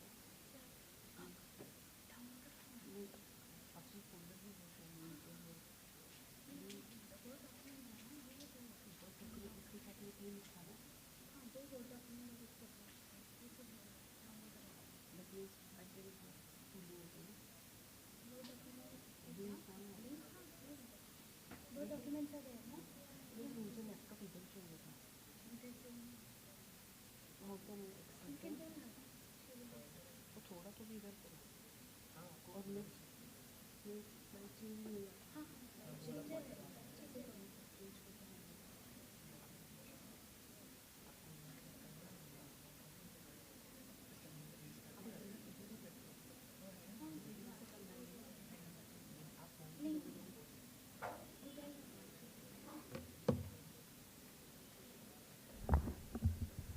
Hello, very good morning, dear students, respected principal, IQAC in charge of our KJC, Professor Nandana Prabhu madam, and the deans present over here. Very good morning to all. Today, myself, Mrs. Anita Kantute, examination in charge, I am going to brief you about the examination systems of KJC. So, ours is the private university, Somaiya Vidyavihar University. This SVU is having Center of Examinations. The center exam cell, which is called as Center of Examination, under this, the colleges which are under SVU are working. So this is our KJC exam cell, we are working under Center of Examinations. Now, I will explain you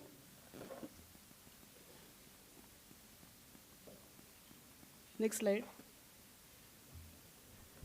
About the examination system, evaluation system, about exposure courses, evaluation of lab CA, then how the relative grading system works, then SGPI, YPI calculations, and code of conduct for examinations. Next. Now, in curriculum, you will find such type of structure for examination scheme and credit scheme. So you should able to read this, because in curriculum or syllabus present our website, this type of structure is given. The course codes are given. These are the courses in semester, and number of teaching hours are given, and credits are given. Now we are giving more importance to the credits from exam point of view, because the students have to earn the credits. Now this scheme, today I am going to show for C group and P group. Few students will be there in the C group and few will be there in the P group. Now this is the credit scheme of C group. C group will have the subjects related to chemistry, drawing, and EEE. Applied mathematics 1 will be common to all, and the laboratory courses of these core courses. So this is the structure for semester 1 C group. Next. And this is the examination scheme. See here, for core courses, mathematics 1, chemistry, drawing, and EEE. The CA and EAC, these evaluation marks are given. Okay, CA is for 50 marks and EAC, end semester examination, is for 50 marks. CA means what? Continuous assessment or continuous evaluation. So our course will have 100 marks evaluation, from which 50 marks will be there for end semester exam and 50 marks for continuous assessment. So total evaluation for this C group is 700. Laboratory courses will have only the lab CA or tutorial CA. This is only continuous evaluation. We'll go further. Then this is the scheme for P group. the students who will study the P group subject first, because there are two sets of the subjects. So P group will have Applied Mathematics 1, Engineering Physics, Mechanics, these theory courses, and then Python programming, laboratories, these are the practical oriented courses. The theory courses will have the theory examination, which is for 50 marks. And other laboratory courses will have the continuous evaluation, that is the lab CA, laboratory continuous assessment. Next. So this is the examination for P group, examination scheme. This examination scheme again will be of 600. This set of subjects, set of courses will swap in the next semester in SEM 2. Whatever the subjects are there for P group, they will be for C group. And for whatever there are in the C group, they will be there in the P group, except mathematics. Applied Mathematics 1 and Applied Mathematics 2, this will be separate courses, they will be common to all. Then next. So these some features Professor Dr. Suren Patwardhan told you about this 2023 teaching scheme. Before that, in our university, there was the scheme, curriculum scheme was there, 2020. And this, where you are studying, this is the 2023 scheme. Some courses are newly evaluated. Some changes have been done in academics. That is, you will be studying Python and C programming in the first year. So Python is there in the first semester, whereas C programming is there in the next semester. Then project-based learning. This course is introduced as per the industry requirement. And some basic workshop practice. In this subject, you will study the branch-wise job. So these changes are there academically. And exam point of view, next. Exam point of view, the changes have been done as, we have introduced laboratory continuous assessment, lab CA and tutorial CA, continuous evaluation in this. That means there is no final end semester examination for oral or practical, such as under this head, oral and practical in your scheme, but entire semester, this laboratory work will be evaluated and the marks will be given at the last. Then we have introduced the relative grading system for last batch, and again, this is there, same relative grading system is there for UG. So if we talk about the PG, there is absolute grading system, because we have introduced the relative grading system where the sample size is large. So for M.Tech students, there will be absolute grading system. And end semester examinations are conducted for 50 marks. Not there is a paper of 100 marks for UG as well as PG. The entire paper is for 50 marks. And hence there is no term for defaulter. If you had not completed, any students had not completed the lab CA, then he will be declared as failed in that. Again in the vacation, again in the break period, he has to complete the laboratory work. He has to come alone in the college, he has to complete the lab work in the laboratory, then only he will be given marks. Next. So this is about the credit, course credit. So this is the number or value given to the some quantum of work, academic work given. So for attaining a particular degree, there is a requirement to fulfill a said credits. For example, 160 credits. So these are distributed over the semester, and student has to earn all the credits to confer the degree. And student earns this credit satisfactorily by clearing that subject, by passing that subject. So this is a credit-based grading system, CBGS. So we are not displaying marks on the grade card. So instead of that, the grades corresponding to the marks will be given, that will be allotted, and it will indicate in the mark sheet. Next. So this is evaluation system. Weightage for end semester exam is 50%. Weightage for continuous assessment is 50%. Continuous assessment is again divided into two evaluations, IAC, in-sem evaluation, and IAs. So this is internal evaluation. So from these, 50 marks you secure during the semester.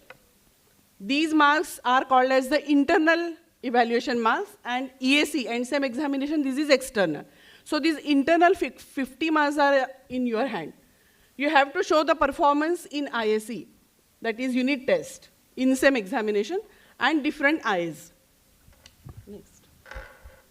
So these internal assessment may be in the form of assignments, maybe in the form of multiple choice questions, open book test, simulation-based assignment, presentations, report writing. The particular faculty or course teacher will give you the idea about this IA, rubrics of this IA, and as per that, they will conduct this IA during the lecture hours. Next.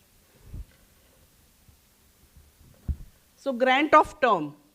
For grant of term, that means to appear for the examination, the student needs 75% attendance in theory as well as in practicals. And all the certified term works must be completed within stipulated time in lab CA, laboratory CA or laboratory tutorial work. Then passing is important in lab CA. So lab CA comprises of quizzes, on-screen exam, viva, voice, journal. These lab CA also have one pattern. The course teacher will share this lab CA, laboratory CA evaluation to you at the start of the semester. Just link hai usme. I will show you one example. Lab CA पे link है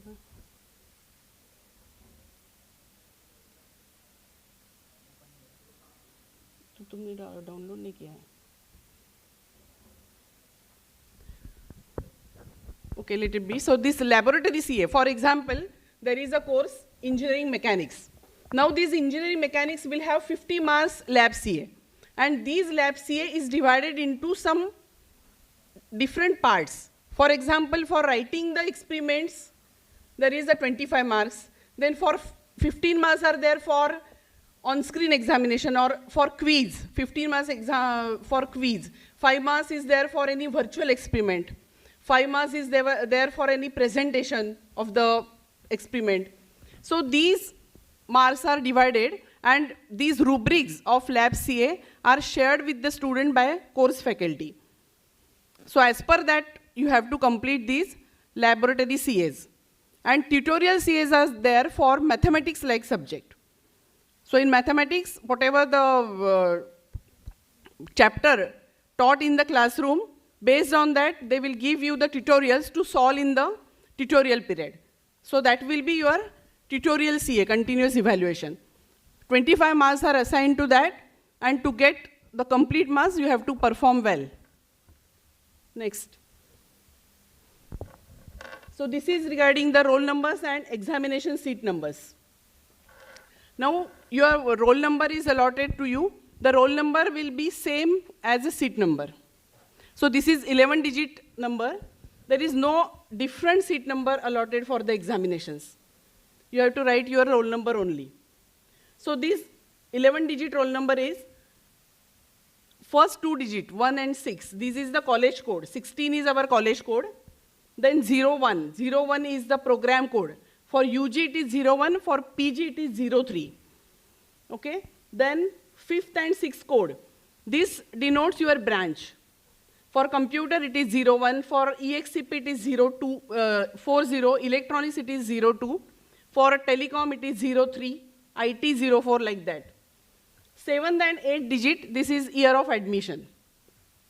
You all are 24 admitted students. And the remaining 3 numbers, this is your actual roll number. Next. So exposure course evaluation. The exposure courses are given. You have to select the exposure courses. Mostly you can maintain your hobby with these exposure courses because the courses are like mountaineering, drawing, painting, sketching, and sports. You can choose anything. So this exposure course completion will be indicated on your grade card. And this is mandatory exposure course completion. If you do not complete these within a year, then again in the next vacation break you have to complete it. unless and until the completion of exposure course, your final year mark sheet or grade card will not be issued. So this is very compulsory, and as the Dr. Patwardhan HOD said, you have to complete these exposure courses in the first year only, because from second year onwards, you will be having any internships to complete in the vacations and breaks. For PG students, there is MNCC, mandatory non-credit courses for semester 1 as well as semester 2. This is also compulsory to complete, and it is indicated on the grade card. Next. So this is our course structure. Course has two parts, theory part, laboratory part. In theory, the CA and EAC is given, whereas for continuous assessment, the IAC and IA, these are the two parts. Whereas for laboratory, you have to do the lab experiments, tutorials, then vivas, on-screen examinations. For Python, there will be, the structure of lab CA is different. You have to appear for the on-screen examination. The evaluation pattern is different. Next. Then passing criteria for a course. As I said, this relative grading is adopted. That means passing marks for each subject is not same.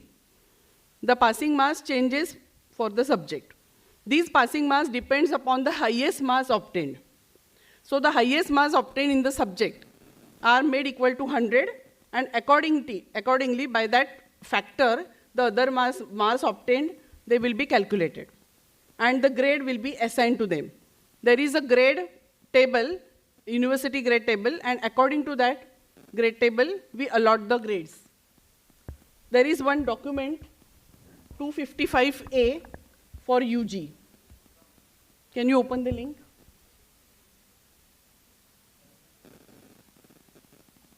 Yes, karo usko. Udhar, you have not just copied that. You have not copied that in the folder.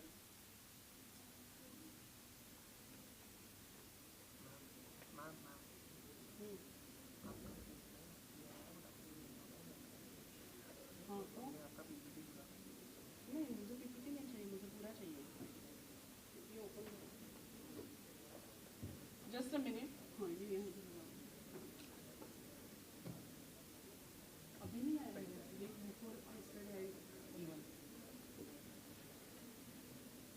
I will show you the document 255A. This is having the rules and regulations regarding examinations.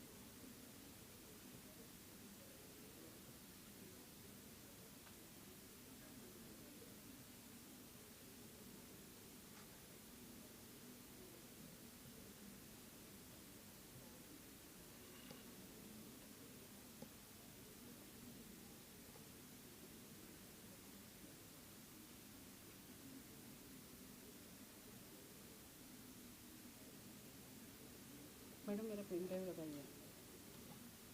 How you will open them? Yeah.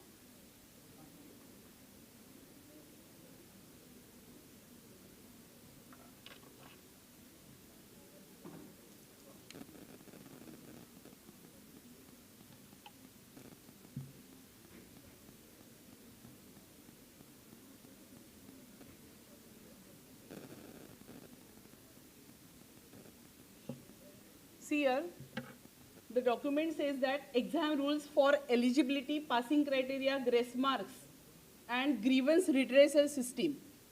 This document number is 255A. We will share this document with all the students through our examination link. This gives the information, crisp information about the 2-3 rules which are very important.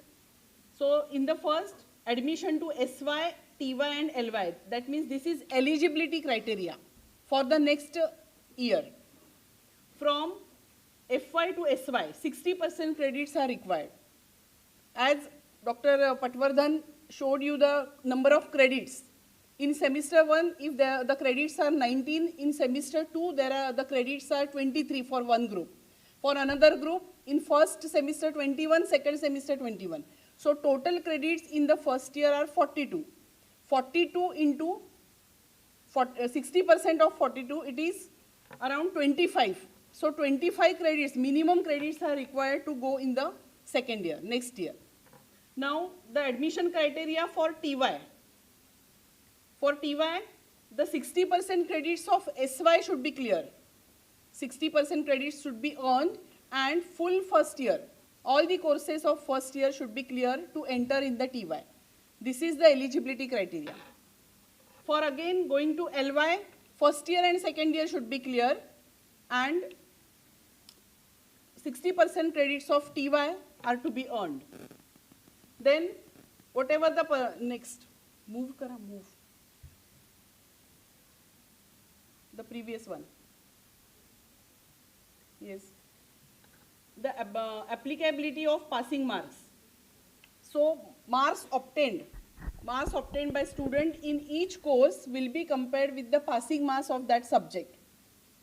So this passing marks will be decided by the marks obtained, highest marks obtained in that course. For example, if the highest marks are 90, then the passing marks in that course will be 36 instead of 40. But like mathematics subject, if the maximum marks obtained, highest marks obtained by student is 100, then it will be 40, passing marks will be 40. So these marks will be normalized according to the highest marks and then grade is allotted. But here we have the committee, RMRC, Result Moderation and Recommendation Committee. This committee has rights to tailor the grade table or to moderate the results as per the highest marks. The rights are there in hands of RMRC. RMRC is having some authority to cater the grade table. Next. As sir said, because that is not always 50 marks will become 80. So just now you had the example. So all the rules are given in this document. This document is in detail where with examples the relative grading is explained. This document will be shared with you. Go to slide.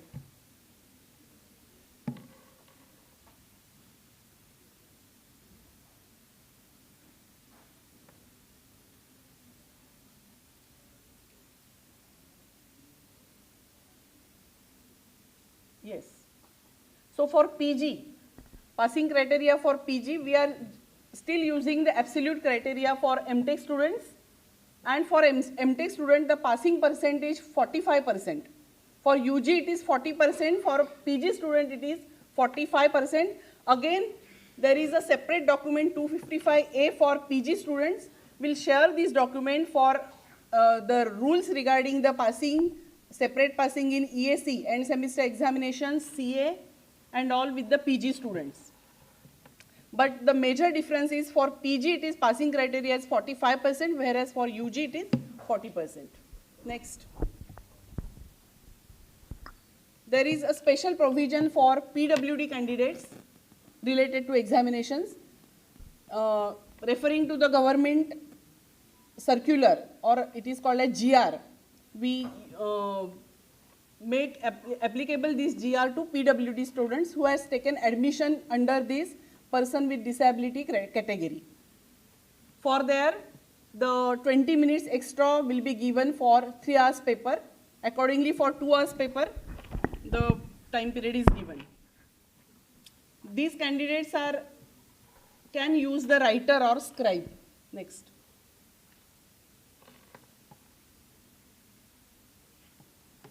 Student grievances related to EAC or IAC. For any grievance during the examination, student should apply within 2 working days. If there is any grievance regarding the end semester exam or evaluation or any examination system or paper, the student can apply, student can approach to exam cell. That grievance will be resolved. Next. KT supplementary exams. If student doesn't clear the subject in regular, he will have another attempt that is called as the KT attempt or supplementary attempt. The KT examinations will be conducted for odd semester examinations. And for even semester examination, supplementary exams will be conducted immediately in July. If your regular examination will be held in May, then supplementary exam will be conducted in the month of July. The timetable of these examinations, the schedule is displayed in the academic and examination calendar. Next. Then we have the provision of open day. The assessed papers are shown to the students on open day. There are some protocols given. Time to time some notices, circulars will be given to you. You have to follow that protocols. And attending open days mandatory to apply for reassessment and re-verification. If there is a grievance of reassessment, re-verification, you must see your paper by attending the open day. Then before open day, the result will be declared, rubrics will be shared with you. The assessment scheme, marking scheme or a brief solution will be shared with you. Then as per that, you can check your paper. Provision of reassessment, re-verification, you can apply for that. The notices will come, the intimation of these notices will come through the mail. All the notices, exam related notices will be displayed on the website. Next. So this is process flow. Academic, first display of academic and examination calendar. It is already displayed. Now you entered here, academic calendar is displayed. Then display of lab CA. So when your session starts, the lab CA will be, rubrics of lab CA will be shared by the teachers. Then IAC timetable. In-sem examination timetable will be displayed within a week, and then there will be conduction of IAs in between, then conduction of IACs. Then next, display of EAC timetable. You have to check the website intermittently. There will be a display of EAC timetables, then conduction of EAC timetables, EAC examinations, then open day. Then you have to apply for re-verification reassessment if the student is not satisfied with the original assessment, and then again display of result after reassessment. This is our process flow of the examinations. Next. This is the grade table. As per this grade table, the grades are allotted. 10-point scale is given for O grade and outstanding performance. For A+, 9 grade is given. The minimum grade is 4, which is D grade.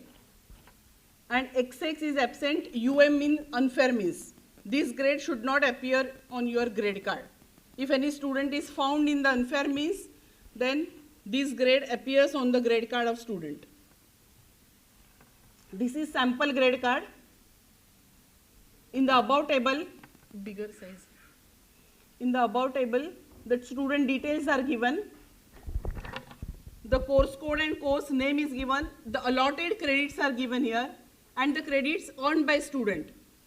As per his marks, his or her marks, which grade is given. Suppose 8 grade point and A grade is there for the first subject. For the second subject, C grade is there. For third subject, A plus 9. So this total is 160. Your semester grade performance index will be 160 divided by the credits. Total credits allotted for that semester. This is your result of first semester. Next. So this is calculation, how we calculate our grade performance index. C, sum of C into G for each course divided by sum of credits. Then YPI is yearly performance index.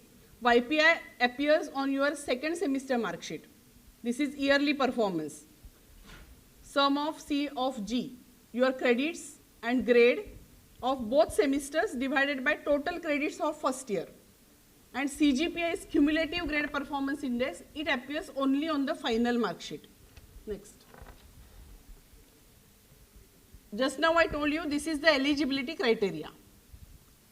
This is for vertical movement. Next. Next. And code of conduct for examinations. So we circulate this code of conduct for examinations every time. You have to follow the protocols laid down by the college. Student should not be late. They should not leave the class 30 minutes before. They cannot enter the classroom after 30 minutes. The student must bring the college ID card and hall ticket if required. Hall tickets will be issued only if student appears for KT or supplementary. For regular examinations, you need to carry only I cards. Next. Sharing of pen, pencils, etc. This is not allowed. You will read in detail all these instructions. Next is unfair means. As sir said unfair means will be very strictly treated here. Mobile phones, any electronic gadgets are not allowed. Sharing of material during the examination is not allowed. You should not argue with the invigilators. You should not write anything on the hands or palm of the hand or any body part. It is not allowed. If by mistakenly, if you scribble anything on your palm, that will be considered as unfair means. Even carrying of mobile phones will be treated as unfair means. So for this, our university has circulars 134 and 133. This will give you the process of how these unfair means, the second paper is issued and what steps are taken if the student caught under these unfair means, and the punishments. This is given in 133 and 134 documents that will be shared to you time to time. So this is about this unfair means. Then various application formats are available in the download section of this website. You can use this. So when you receive your grade card 1 for semester 1 or for semester 2, you have to check your name. Whatever name you had entered at the time of admission, the correct name, spelling, everything appears on the grade card. If there is any correction in the name, you can apply in the exam cell. You get it corrected before you reach to final examination, and it should be properly entered on your degree certificate. So you can use the various formats which are available as per your requirement. Thank you. For any other query, you can approach exam cell.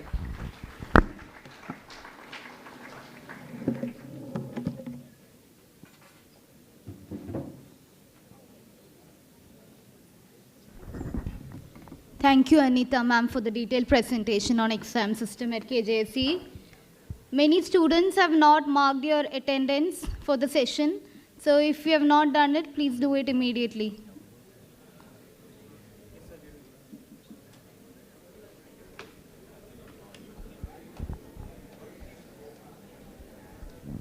The next presentation will be by Dr. Kashinath Patil. He is the Associate Dean of Research and Development at KJSE College of Engineering.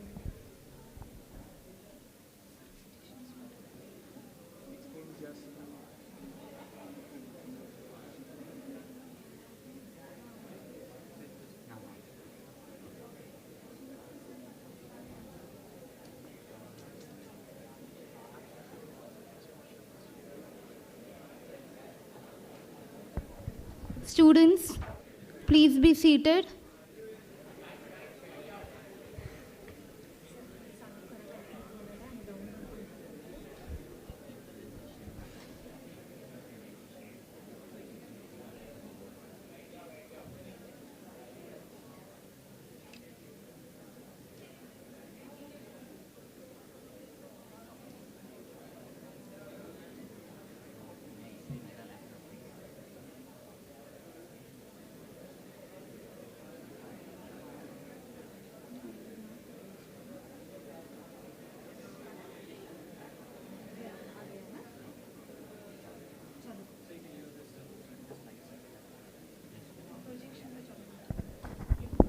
Over to you, sir.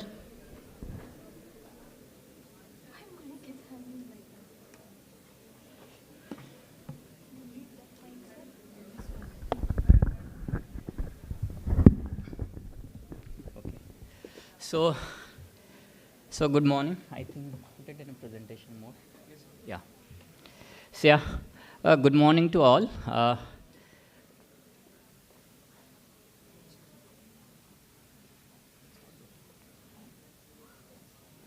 Yeah, so myself is going to talk about what our research avenues are available. Still now, what you've been listening is more on to academic part of it, you know, how the passing is happened, what kind of courses you need to go about, what all the, you know, different sort of activities are happening around. So it's something which is over and above. And yesterday, what you witnessed with Dr. Unnat Pandit talked about research. So in the bylane, when I was discussing with him, he said within next 4 years, IP is something every student must have. So that could be a kind of new normal for the students, because what you find is, you know, a lot of new momentum is happening in terms of research and developments. So I'll just talk about, these are the way I'll move out quickly, because it's almost 3 hours you are sitting, and then probably you people bored little bit more. So let's, I'll put it a little interesting for what we being. So I'll talk about what are the research areas the college is working upon and who are the faculties. Then I'll talk about what are the patents which we developed in all these years, patent, copyrights, and design. That's what we wish to work on.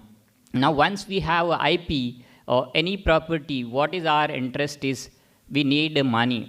You need to have a technology transfer. So how many technologies has been developed and how many tech transfers are happening, because that must be interesting for you. Then I'll talk about research policy, that how much fund is available, because whenever you do something new, you need a money, and from where money comes in. So what are the avenues available for that research?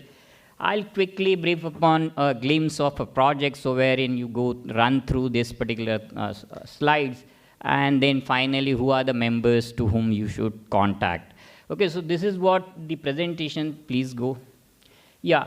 So college, technically, typically we being looking at 5 different verticals for us. So one is, everybody is aware of, it's AI and automation. So artificial intelligence. So a lot of go is happening, and we want to channelize our energies in this particular domain. So you align this area. Then we had a healthcare. So a lot of new opportunities available in healthcare domain. So a lot of faculty does work in healthcare sector.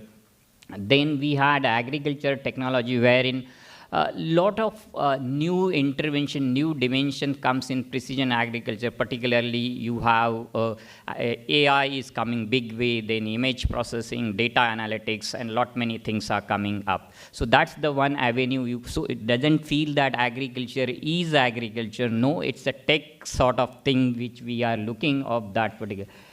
Then information security, because we all are aware of in this era of everything goes on so-called online, so we need to be more. So IoT and information security, wherein a lot of avenue is available, and not last but not the least is energy and environment. So what I felt is, whenever you looked upon all these areas, the synergy or one bottom line is everywhere you find analytics. So without analytics, nothing can be done. So some way or other, you can connect yourself in these 5 broader areas. So rather than looking at, supposing somebody wants to take admission into computers, people wish in a JEE, people wish to take in IIT Bombay, because they being good at one particular avenue or one particular area. So that's what we want, that as a college to be recognized for this particular. So these are the kind of thrust areas, and what you find is, see, all the faculty does a teaching, learning, no doubt about it, but they are expertise, so you can find out, sorry. So for agri, okay, just a minute, I can see it, yeah. So agriculture technology, there were 25 faculty members who are being working, and they are the expert in this domain. You find there are 4 copyrights and 4 patents already developed by these faculty. Now, when I speak about a faculty, it means that you as a student, as a receiving end, one faculty who is a mentor of supposed to be 4 to 5 students. So before clearing his UG or PG, he had a kind of a copyright or a patent or a design right with his credit or a research paper. That will be very good for him in terms of job perspective, because you find there are 600 students. How many of these, they are handpicked in numbers? So try to align yourself. Last 3 years, the project outlay, I already talked about healthcare. There were 11 faculty members who are expertise in this particular domain. These are energy and environment. There were 12 faculty members, 10 copyrights developed, 8 patents already developed by these faculty members, and the project outlay. So look at the information security and robotics and automation. So you could get around 40 plus faculty who has expertise. Another 10 copyrights, so more than this, copyrights. So copyrights have different segments. So one is a literary segment, one is a software segment, one is a design right segment. So supposing if you are creating some sort of a data set, and that's a new kind of data set which you can read. So it's a low-hanging fruit. One has to go for a copyright. So that's the way we talked about, and around 200 plus lakhs rupees of the projects ongoing in this particular domain. So what I said is, yes, there is a lot of go happening in the research avenue which is available.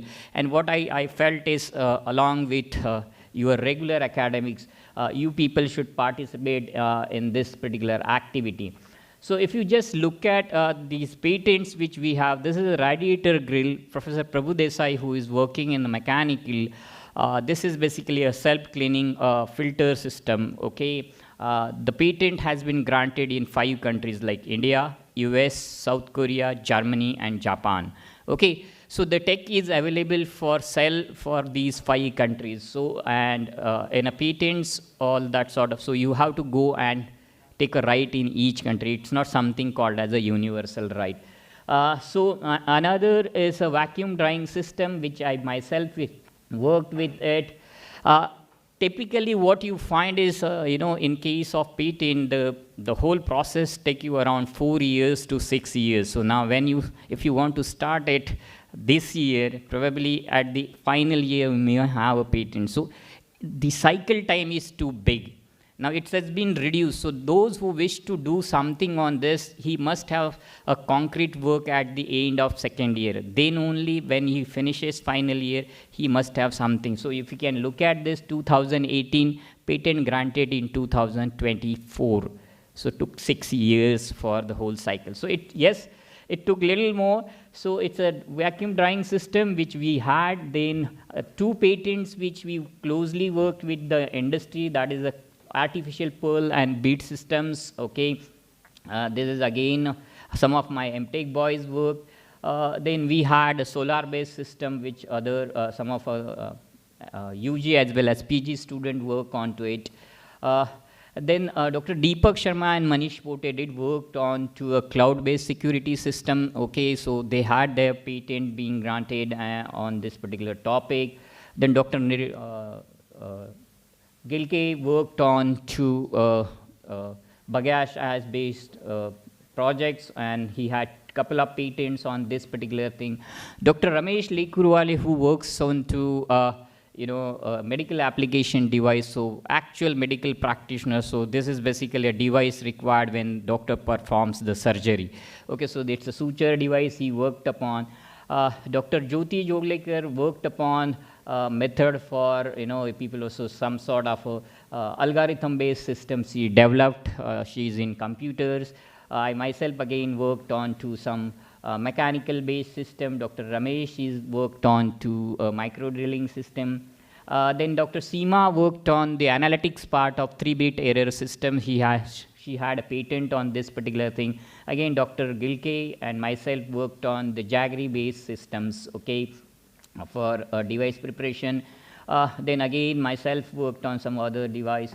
Dr. Santosh Mani works on a lot of devices or patent-related, IP-related activity in terms of elastomers, okay, in terms of photovoltaic applications, aerogel applications. And Dr. Dhore worked upon to some sort of metal particulate matter automobile filter. So if you just looked at as total, we had patents. I already showed there are 25 patents already developed to our credit. Okay, 18 faculty members and 15 students got a benefit of this particular patent. So we have 30 plus copyright developed in last couple of years, maybe 3 years, and the 75 students get benefited out of it. So if you see roughly 48 to 50 faculty members are directly linked with the IP related activity. And so, and then you have 90 plus student got benefit from this particular activity. So what I suggest is you find a lot of faculty members who being actively participating into this particular activity. And that's where I feel that every student, yeah. So this is what the US patent which look like. So this is patent office generates the patent certificates, and so that's what it is, this radiator grill patent. So this is a Korean and Japanese one. This is basically an Indian patent for a vacuum drying. So myself, Mr. Lavanya and Mr. Muzammil, both are the PG students. So they got a patent just in 2 years. So I pursued their dream. So they passed out. So there's another patent which you find. So both the students, kids were very bright, and they are being working with, oh my God, I don't know why this is happening.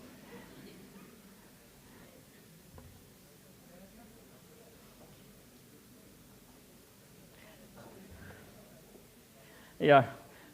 So these are the patent certificates which I can quickly move ahead. So this is one more patent on to a composition of a brake, which is a bagasse ash brakes, which we worked upon. So quickly I can move. So these are the couple of patents which you look like. Purpose of this is you find a one faculty along with 3 or 4 students. Okay, so it is the 4 student get benefit of one particular patent, and you just check out a number of patents and number of faculties which worked upon. This is Dr. Sharma's patent, which you find. This is basically Dr. Lekurwale. These are the suture device which you find out. Hey, what happened, Bacha? Okay. So these are the patents by Jyoti Joglekar, Seema Talmale ma'am. This is again Dr. Gilke who worked on this couple of patents. Okay. So I can quickly wrap up. So now apart from this, we do have copyrights. Now copyright has been created within 6 months or 3 months. So if you have a projects, okay, you work on some internship, some small project, and then you find that you did something different than others. So supposing if you're working with certain company had a specific problem. And if you solve the problem, you have a specific solution. So it means that it has little different than the conventional. Anything which is moving away from the conventional, you can then look for a software right, or you can look for the a literary right, or you could create a design right. That could be created within a 6 months. So for every semester, if you're working on a bright problem, probably end of the semester, you can fetch one right. So let's took it first year away, right from a second year, because you wish to create a portfolio for yourself. आपको एक portfolio भी करना है, no? And for that portfolio, research is something which you need to think of. So a blend of it, so few copyrights, maybe in terms of software, literary, and one patent, your portfolio looks to be pretty bright. So think of in that particular way. So we've been working on different industry-specific problems, and as and when we find that problem is a unique one, we find a unique solution, and then we created so many copyrights. So a lot of faculty will help you doing this sort of activity. So a lot of students, so what I usually provide training to the students also, because it won't take much time. It just, how to go about it. So I usually conduct some lectures for the student, and they themselves can also file. It's not something your faculty is required. So what I suggest is, please look these avenues, think some problem, think something which you can do it in a worthwhile, maybe of 10 pages, 5 pages, throughout the semester, and that is quite possible. So these are some of the copyrights which we developed. Okay, I don't know what happened. Okay, so these are some of the rights.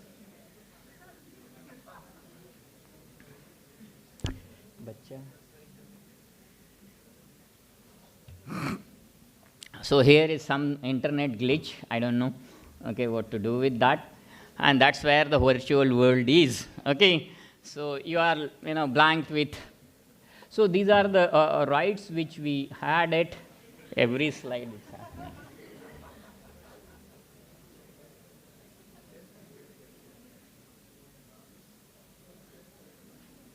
Yeah, I don't know. Let's pray for God next time it works. Okay. Now it comes to the next important task is the tech transfer. Now, if I had a right, and if I can't sell it, what's the use of it? So I need to sell to some company. So there has to have some monetization. If there is no monetization, it's again a kind of academics. Academics may have had one patent or 10 patents or something. So yes, what we did is we basketed these particular patents into 10 different technologies, and we offer this for a sell to the industry. You just check it out, the institute which are peers say, let's look at institute 10 kilometers away from us, it's IIT Bombay. How many tech transfers are available for transfer? It's a 750 plus. Okay. How many have been actually sold? It's a handpick. Couple of, maybe less than 20, 25. So what we need is we need to build the ecosystem wherein whatever we produce or develop, companies have a trust and faith in you that the technology which you developed is sellable in nature. They can buy, they can put money on your thought. And so what we had is, if you just looking at, so there are a couple of, we had 2 technology broader fronts we being working, and 2 industries are we being interacting. So basically they are being buying our technology. In principle, they already agreed to buy the technology from us. Okay.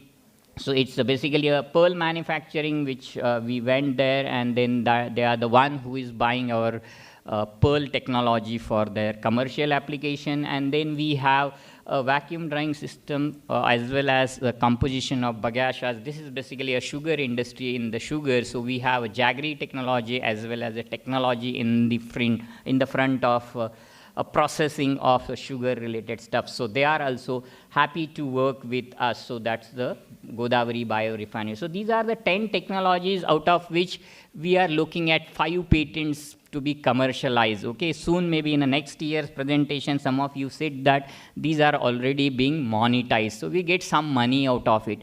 And that's make, give us some confidence that whatever we develop, it's not something, there is in a research usually say that, doing a research in a blue sky. What it means that for the sake of research, doing some research.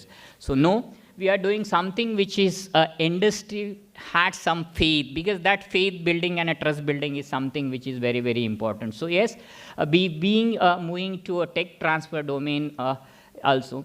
Apart from that, we do have a startup, and what you find is, see, we had a technology to commercialization is a big go. Okay, so you have minimal viable product, then you need to have a idea, then commercial MVP, then commercialization, and then finally comes to the market product. So if you can look at last year, I just don't, so there is some circle. So we had 18, last 3 years, we have 18 startups which are developed in the college by the students. So it's a student-centric activity. Now, what is the difference between the startup system and a tech-driven system? It's a deep startups and the startups. What you find, these startups, majority of them are on the innovation more on the platform-based driven system. It's a B2B, business to business sort of things, activity happening. But a deep tech startups are very few. The life of these startups, 10,000 or 11,000 or 1 lakh startup, maybe 10 to 15 startup only picked up. But yes, we being doing to a greater extent into tech innovation also. So these are some of the startup which I mentioned here. Please go ahead. Yeah.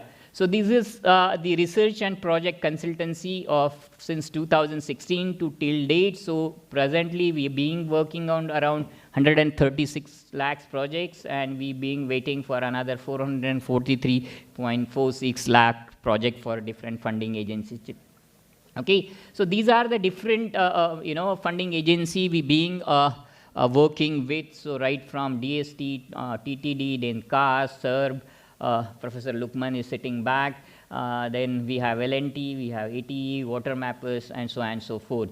Okay, so being working to a greater extent, so these are some of the projects, and what you find is up to 2014, we have 214 projects completed in last 5 years. So it's a substantial amount. So a lot of research activity is happening, and it is you people are being actually working on. So faculty is the mentors for these projects.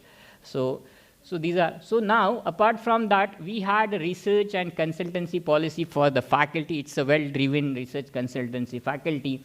Then a project funding for the students. I wish that the second one, you just click it, second link, please. Second one.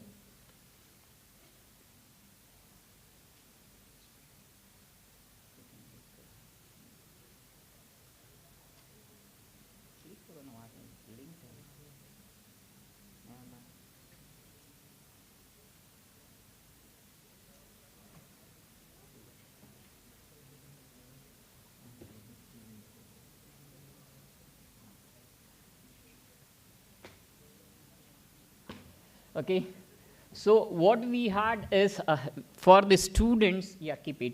For the student, what we provide is we provide 20,000 rupees for the UG students. So there is a detailed guideline leave. 20,000 per project, depends on the merit. We provide 20,000 rupees for you. If a project belongs to two different departments, interdisciplinary in nature, we provide 30,000 rupees for the student for a single project, and depends on merit, as many as we can provide. Apart from that, those who wish to go for a presentation, those who wish to go for a national or a state level presentation, or suppose for some competition, we do provide funds to the student. So please talk to the people, around you for different funding opportunities. Whenever you have some problem, you come to my office or any faculty who is you are associating with. Close it. Go back to presentation.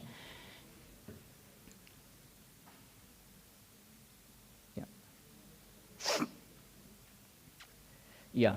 So these are some of the glimpses of the project. So Dr. Shivangi worked on the DST project, which is around 53 lakhs is the total costing for the project. She is working on the utilization of paddy stock for tableware making. So then these are some of the labs which have different projects in IC engine. So Dr. Lukman is sitting back. He had 2 DST projects on costing around 75 lakhs, creating a lot of new avenues or new opportunities for the research development. Then Dr. Irfan works on to a blockchain sort of projects along with Ashwini and Sagar. Then we have a project by Karthik who is working on 5G kind of analysis, particularly looking for project costing around 55 lakhs. This is basically myself and my team works on the renewables at upstairs.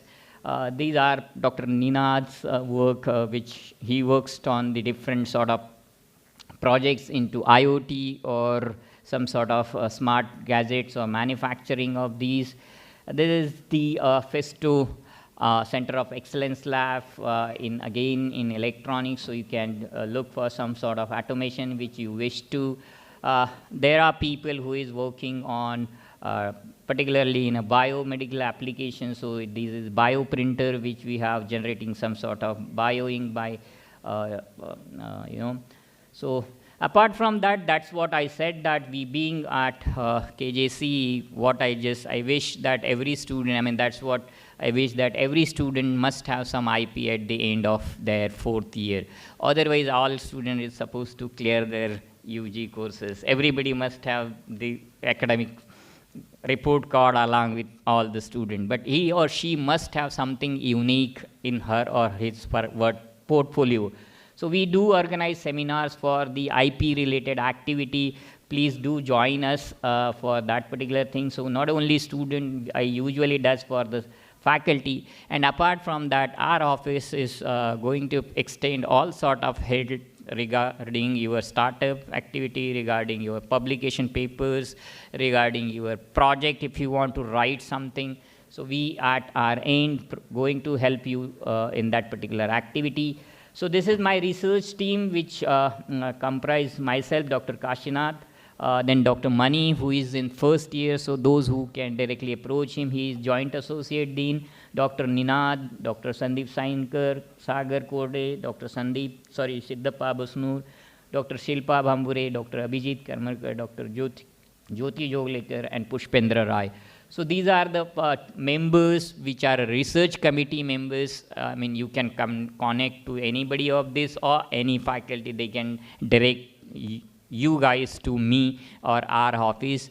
Okay. So thank you for the patient listening, and I hope with that all that glitches. Okay. Thank you. Any question? Anything to ask? I usually stay back at 117. You can, yeah.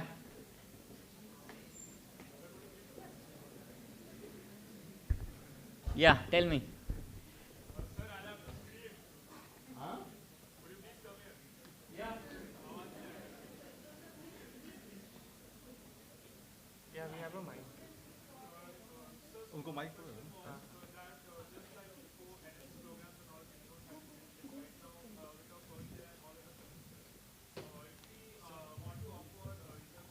Yeah.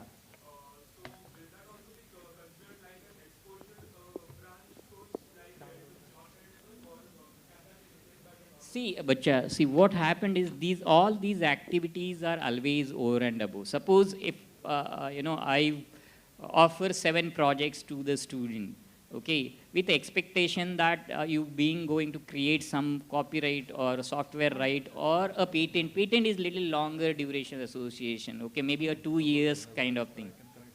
So in 6 projects offered, at the end of the day, depends on the interest of student and depends on the interest of faculty. Few projects doesn't work the way it has, but few projects really completes in a fashion which we want. And then we develop a right for them. It's always over and above. Okay. Even sometimes if your regular mini projects, it's a course project offered to you, and student really worked very well into that project. So that projects also we usually convert into a rights. Okay, so it depends. So what I say is, when you work with some faculty members on certain projects, what you look for the opportunity to convert. See, it's a writing of 5 pages or 3 pages, which is having a worthwhile to note. So it should be a new creation rather than the same thing. Don't fall in the prey of the same kind of reinventing the wheel. Don't do that. So you can generate. So supposing if you start doing this activity from a third semester onward, you have 6 semester. So any person who had good intellect can have at least 6 rights, quite manageable, with 1 patent, quite manageable. Only thing is how you pursue. More often what happened, for this semester you like something else, next semester you like something else, that's also okay.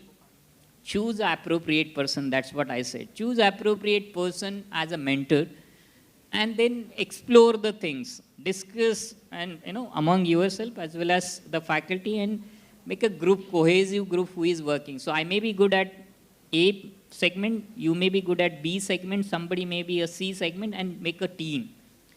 If I do it, I am only good at A.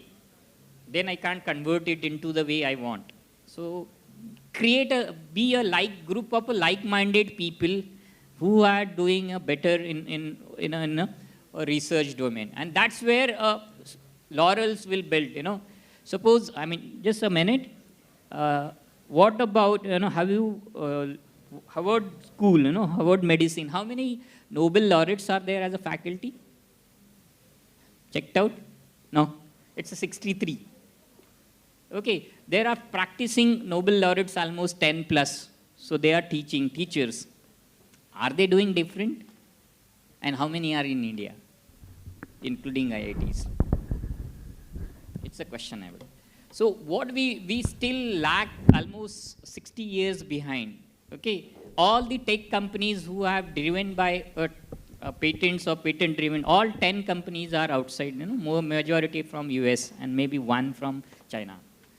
Okay, so what we need is we need to inculcate this research aptitude right from the UG, which quite possible, but somehow, we being engrossed into the academics. Okay, yeah, thank you.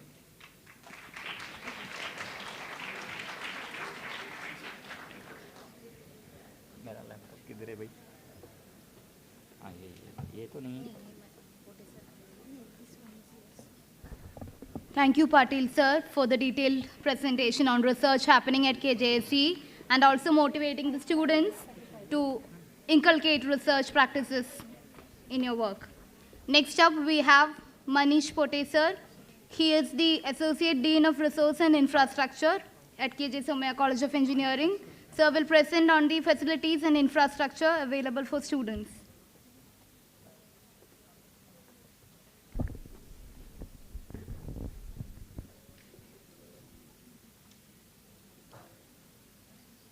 Very good afternoon to all of you. I know that all of you are sitting here from 9 o'clock. I will keep my presentations as crisp as I can be able to carry out. But as far as from the point of view you people are concerned, it's very, very important because it's a backbone for your learning study in the KJ Somaiya College of Engineering. So my presentations comprises of these are the points that we are considering it. So we'll talk about that green campus, then what are different sports facility that is available in our campus. Then just now, Kashinath sir told about that research patents, and we would like to consider here about the startups. So we have our institute, the Research Innovation Incubation Design Lab, in which the startups are promoted and what exactly that the things are there. We'll consider. Then, as in the era of AI, ML, and data science, so we required very high computations. So we have that the HPC center. Then, what are different academic resources which are provided for you for the purpose of your learning is concerned. Then, at the institute level, what exactly that the infrastructure that is provided that we have. Then we'll talk about that in brief because about the library resources are concerned, Nirupama madam will tell you about it in detail. Then we'll talk about that, what are the academic infrastructures are there. Then the recent development about laboratories is there. Then about the ID card process. I don't know whether you already issued the ID card or not, but what exactly that the process is there. If you are aware, I will skip it. Otherwise, I will give it in a 1 minute time about that respect. And last one, whenever there is a stress, of course, during the exams, other pressures, we require the counselor. So that facility is also available. So let's begin with our the presentations. So very first one, when we are entering in the campus, at that time you might have seen that our campus is fully lush green, the greenery is there. And as well as we are also maintaining it the AQI, isn't it? So this is the statistics about that AQI that we have calculated using the setup that we have. So here we have that the locations as far as that we are showing it. I know that as on this particular display, it's not completely visible. And I would like to announce it here. Also, this display will going to replace it. We will not going to use it as a LCD projector here, but we will have after 15 days time, we will have it here the LED screen so that that visibility should be better. That also in pipeline. So we are talking about that the green campus. So at our college, Dr. Bhusnur, who is from the mechanical engineering department, he has procured the devices and some research is going on in this particular area about that the AQI and other things are concerned. So these are the different devices that we are using it for such kind of the computations are there. And I would like to happy to give it that information. That is our AQI at our campus is concerned that, which is within that 1 to 50, which is in the good range. So we have around 25 to 35 is the AQI. So which will be helpful for my meditations and other things if you want to carry out in this campus is there. So these are the some the pointers that we are just listed out here. I'm not going to read out all the things. You will be able to get it later also. Next, about the sports.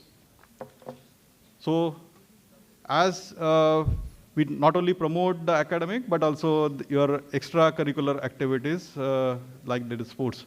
We have complete one building which is dedicated for the sports. Eklavya campus is there in the same Somya Vidya Vihar. We have the athletics, badminton, basketballs, and so forth. What are that we are just shown here. So we will just go through that. What are the different these facilities are there and their peaks which are provided. So this is about that the athletics tracks. So in that athletics we have the tracks as well as other things that we are just providing it for this. Then we have the badminton. 2 courts are there. One is in our this building itself. There is in the Aryabhatta building, and another court which is available in that Eklavya building.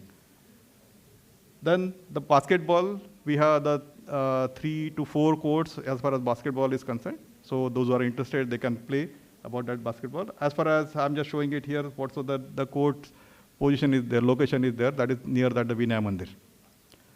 Then we have the cricket ground. One cricket ground which is available in this campus, that is Somya Vidya Vihar, as well as one, this peak that I'm showing it here, which is having the floodlights and other things, so which is available in our Sion campus. Next about the football, you might have seen this ground just near that the athletic track that we have. And every year we are conducting the sports competitions as the national level. So that particular competitions, we call it as a SCREAM. So we are conducting that respective competitions in the month of December. Then we also have that football turf so that the student can participate to practice it here. Then multi-sport surface on which we can be able to play that basketball or the handball on this one. So it's near that the athletic tracks that you might have observed that the things. Then there is also the need of the functional fitness. So as far as functional fitness is concerned, means the training, the way in which we keep healthy and moving well as far as in my daily life. So different activities we need to carry out. So these are the different training that are provided for making us the good, healthy in that respective campus. Then I don't know whether you have visited or roam around at the campus is there. So we have physically we can be able to play the chess. So it's around 5 meter by 5 meter that chess board that is available, and we can be able to play there also. So as far as the inauguration of this particular chess board was carried out by the Vishwanathan Anand. Then lawn tennis court is also available. So this is available near that the management college. Then gymnasium. So we have the cardio machines, the strength machines, and many more as far as that are available as far as gymnasium is there. Then about the judo, then the squash. As far as squash is concerned, this is the international level court is there. In the month of Feb, there was the international competitions which were held in that squash court. So we have that the 3 squash courts in our Eklavya building. So those who are interested, they can be able to, and the coaches are also available. So those are interested to learn that respective activity, then that is also possible. Then table tennis. So table tennis facility is available at multiple locations. One is in our college itself, in our sports room. And one is in that open air also, those who wants to play there. And another one that is also available in the Eklavya building. Then skating track, swimming pool is also available. So as far as the swimming pool is concerned, that is the international standard swimming pool which is available. So you can make use of that respective facility. Skating track is also available. So skating track, which is also the international standard skating track is there. So, but this particular skating track is there that is available at the Sion campus, not our Vidya Vihar campus. Then the volleyball that we have. So 2 courts which are available for that volleyball. So you can participate in that respective one. So this is the things about that, the sports facility that we have on our campus. Then we will move ahead for that research, innovation, incubation, design lab. Now, as I already mentioned that this particular lab, which is promotes the startup culture in our campus. So those who are interested, they can visit in our Bhaskaracharya building, 520 room number. So you can start your journey from that the first year itself in the startup. So this is the statistics about the startup statistics that we have just provided.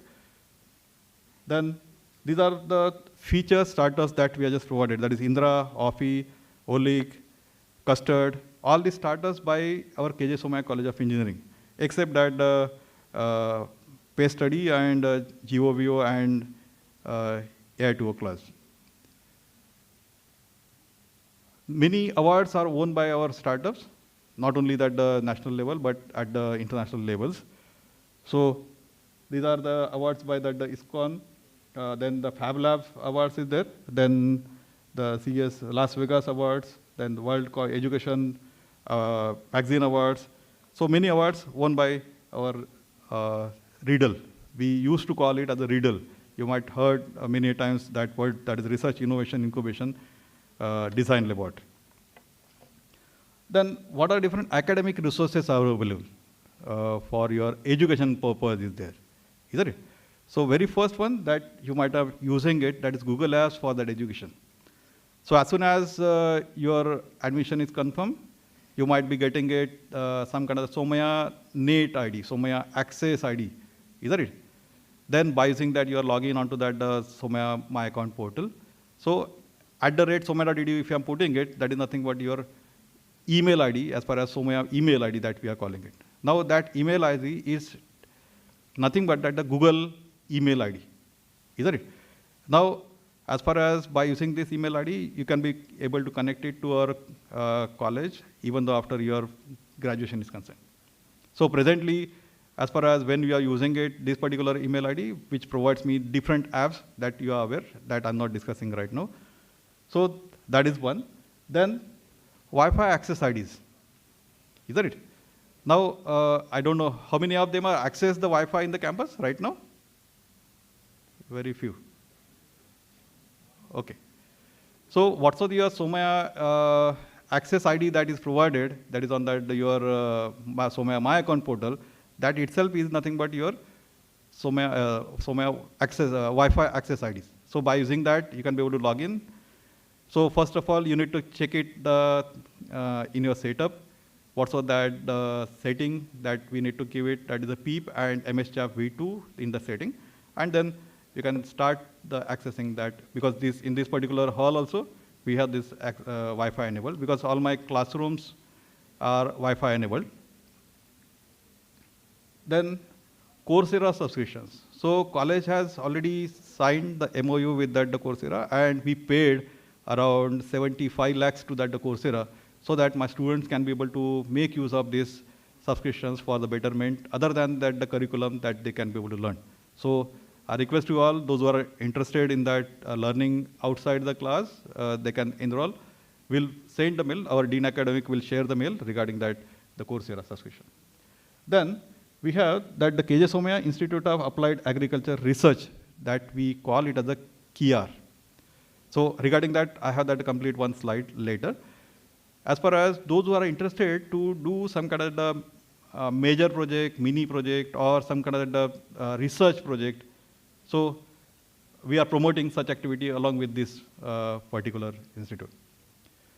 Then, as far as my teaching learning process is concerned, we are using it, the learning management system, which is developed by using the Moodle, is one open source tool. So by using that, we are, so on this, once your curriculum started, once your admissions are confirmed, you will be enrolled on that LMS portal, and you will be accessing it, whatsoever that the faculties are sharing. Of course, faculties can be able to share it on the Google Classrooms or the Google Apps also. But we have provided this also, so that suppose if you are to conduct some kind of the quizzes and other things, so that will be useful, that is learning management system. Then sometimes there may be the problem that we cannot be able to come to that college. At that particular time, there is need to conduct the classes online. So for conducting the classes online, you will be giving that the MS Teams ID. So on my Office 365 IDs, that will be provided. The same ID that you have, likewise Manish Pote at Somaiya.edu, same ID I can be able to use it for accessing my MS Microsoft 365 apps are also there. So we have tie-up with both of these technologies so that you can be able to get it, the usage of both of these technologies. Then we also have that official Zoom account for conducting the meetings and other things that are there. Then about that here, as I mentioned, that these are some kind of the impact areas, the research which is going on in that respective area. So once your first year or during your first year, if you are interested to do the project along with this, let's contact to that respective faculty, or you can contact me also regarding the same. Then, as I mentioned about, we also provide the high computing facility that is required, because in this era of my data science and machine learning, we required high computational facility, because if I'm putting it on my job for training purpose, it may take it the 1 day or that respective one. But if I have that such kind of setup that we have, then it may require only that 2 hours or 4 hours. Now, as far as this facility, can be able to use it from my home also. So by using the VPN, we can be able to create a tunnel, and by using that, we can be able to provide access to that respective facility. Of course, there is a process that through that process we need to approach, and we can be able to get it. Then about the IT infrastructure is concerned, several, we have every year we are procuring around 2 to 3 crores desktops. We are just changing it. So we have the desktops, laptops, all faculty members provided the laptops for teaching learning purposes. Then, as I mentioned, that all classrooms are Wi-Fi enabled, so that while teaching, if I want to use it to make use of my different pedagogy, then we can be able to make use of it. Then the library resources, we have that the bookworm software. So regarding all these things, what are the different e-books, etc., that are available, how we can be able to access it. These are the links. Of course, Nirupama madam will take it later in my presentations. So by using this particular ID, we can be able to access it, my e-resources.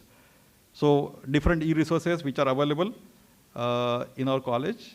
So all these e-resources, we can be able to access it from home, because e-resources are the resources for some kind of journals. Likewise, here we are just providing, that is IEEE, ACM, then ASME, different one, many more, isn't it? So all these things, the resources you can make use of while carrying out your project work or some kind of research in that area. Then academic infrastructure is concerned. There are 46 classrooms that are available. All classrooms, just now we make it the air conditions. As far as Bhaskaracharya buildings, all classrooms are concerned, it's functioning.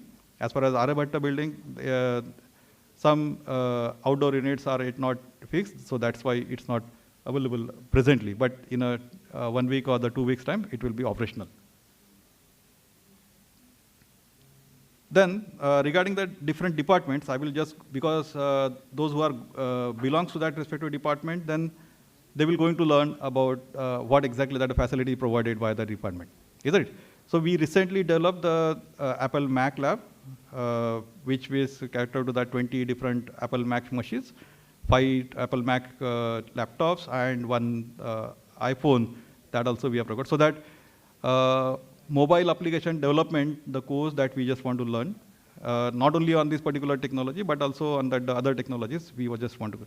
That's why we have just mentioned about it here. That is, we would just want to started the minor or the honor program in that respective area. So this is some steps of that respective lab. And we have just mentioned that is AATC. So once my faculty gets accredited by Apple, then we can be able to start that Apple Authorized Training Center, and you people can directly enroll here and appear for that exams at the Prometric Center. Then we also develop artificial and geointelligence laboratory, which will cater to that the GIS area, the projects are concerned. Presently, many projects are going on in this area. Then we have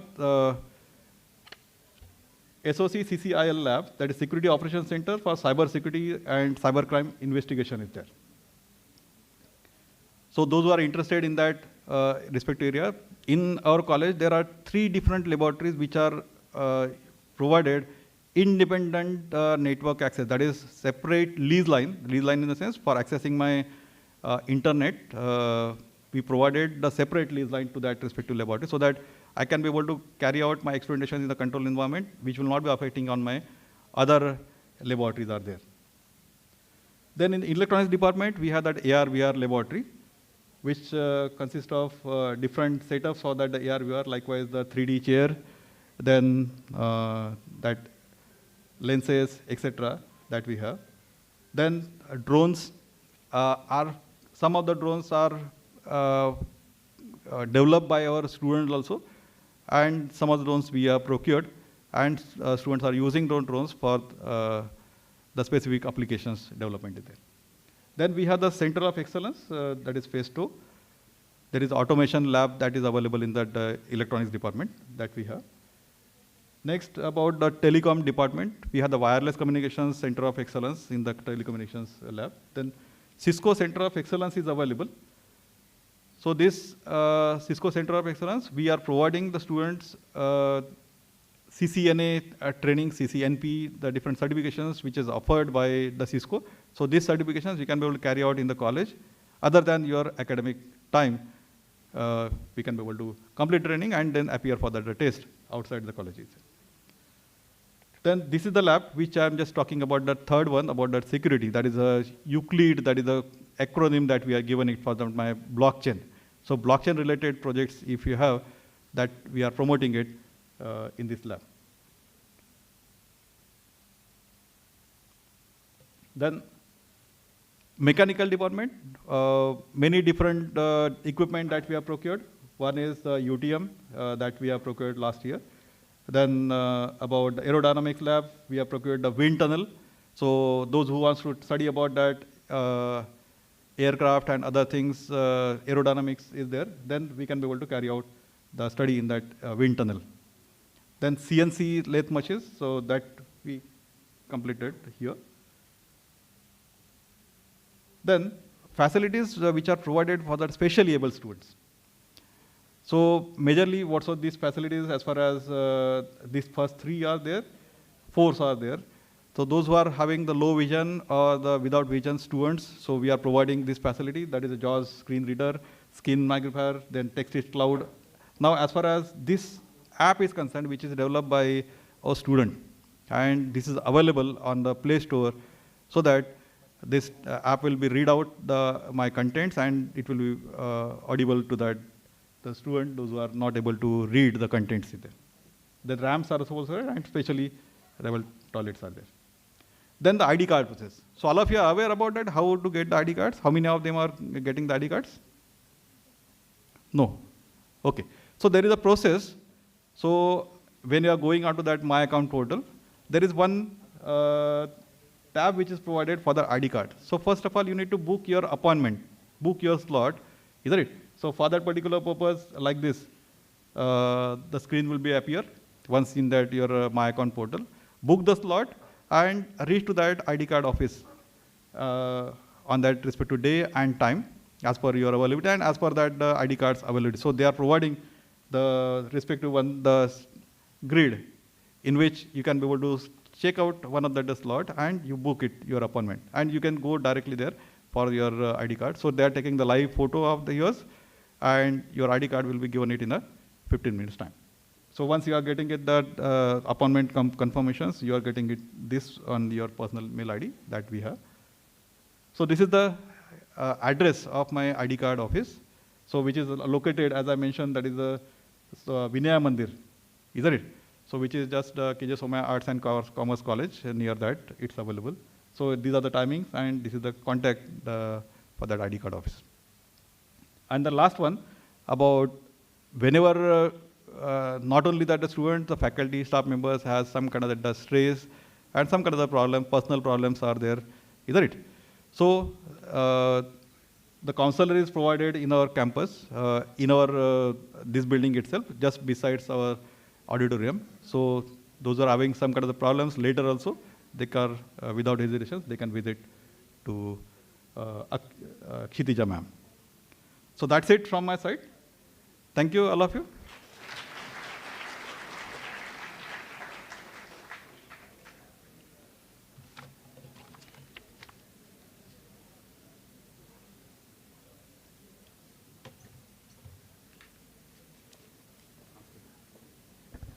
Thank you, Pote sir.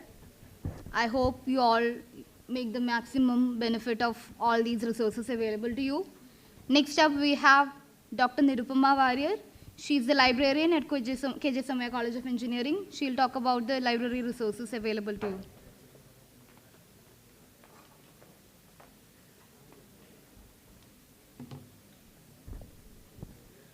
Thank you, Anima ma'am. A very good afternoon to one and all.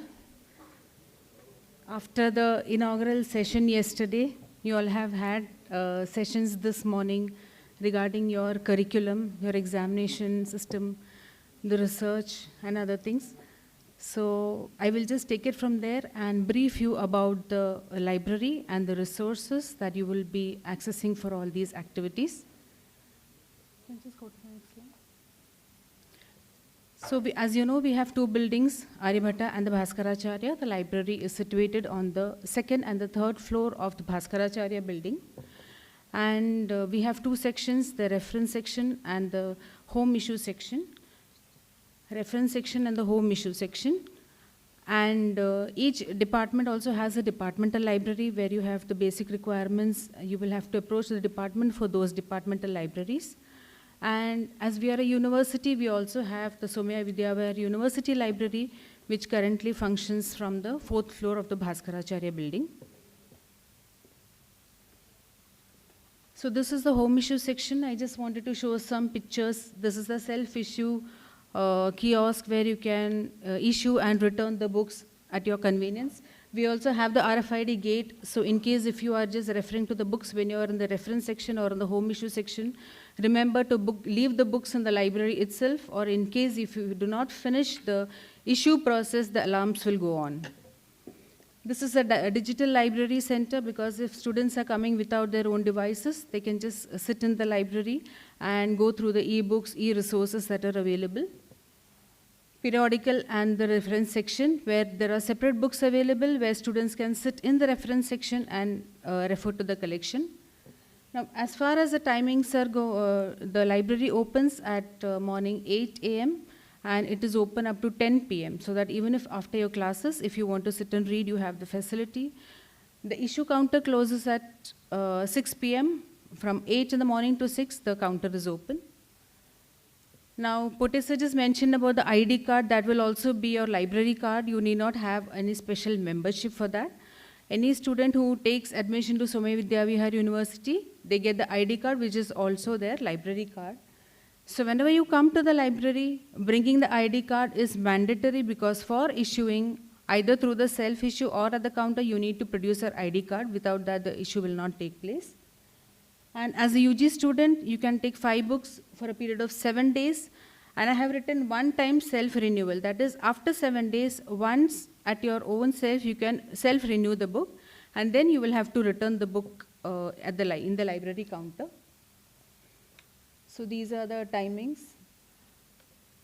When we talk about the library collection, it is a combination of all the print resources as well as the e-resources. In print resources, we have a lot of books. We have journals, magazines, newspapers, subscribe, everything. There are a lot of resources which the library subscribes to. So the request is that you students have to make use of these resources because they have been bought and they have been subscribed for your requirements. In print books, apart from the technical books that is catering to different departments, there are also, we have self-development books, we have novels, fictions, which students can't issue, which students can read at their disposal. And for the same thing, we have increased the number of books that can be issued because many times when students issue the technical books, they are not able to issue the books for general reading. So that is why they are given 5 books at a time, so you can distribute it as per your requirements. And regarding the e-books, we have e-books as well as we have databases. So how to access them, I'll be just telling you.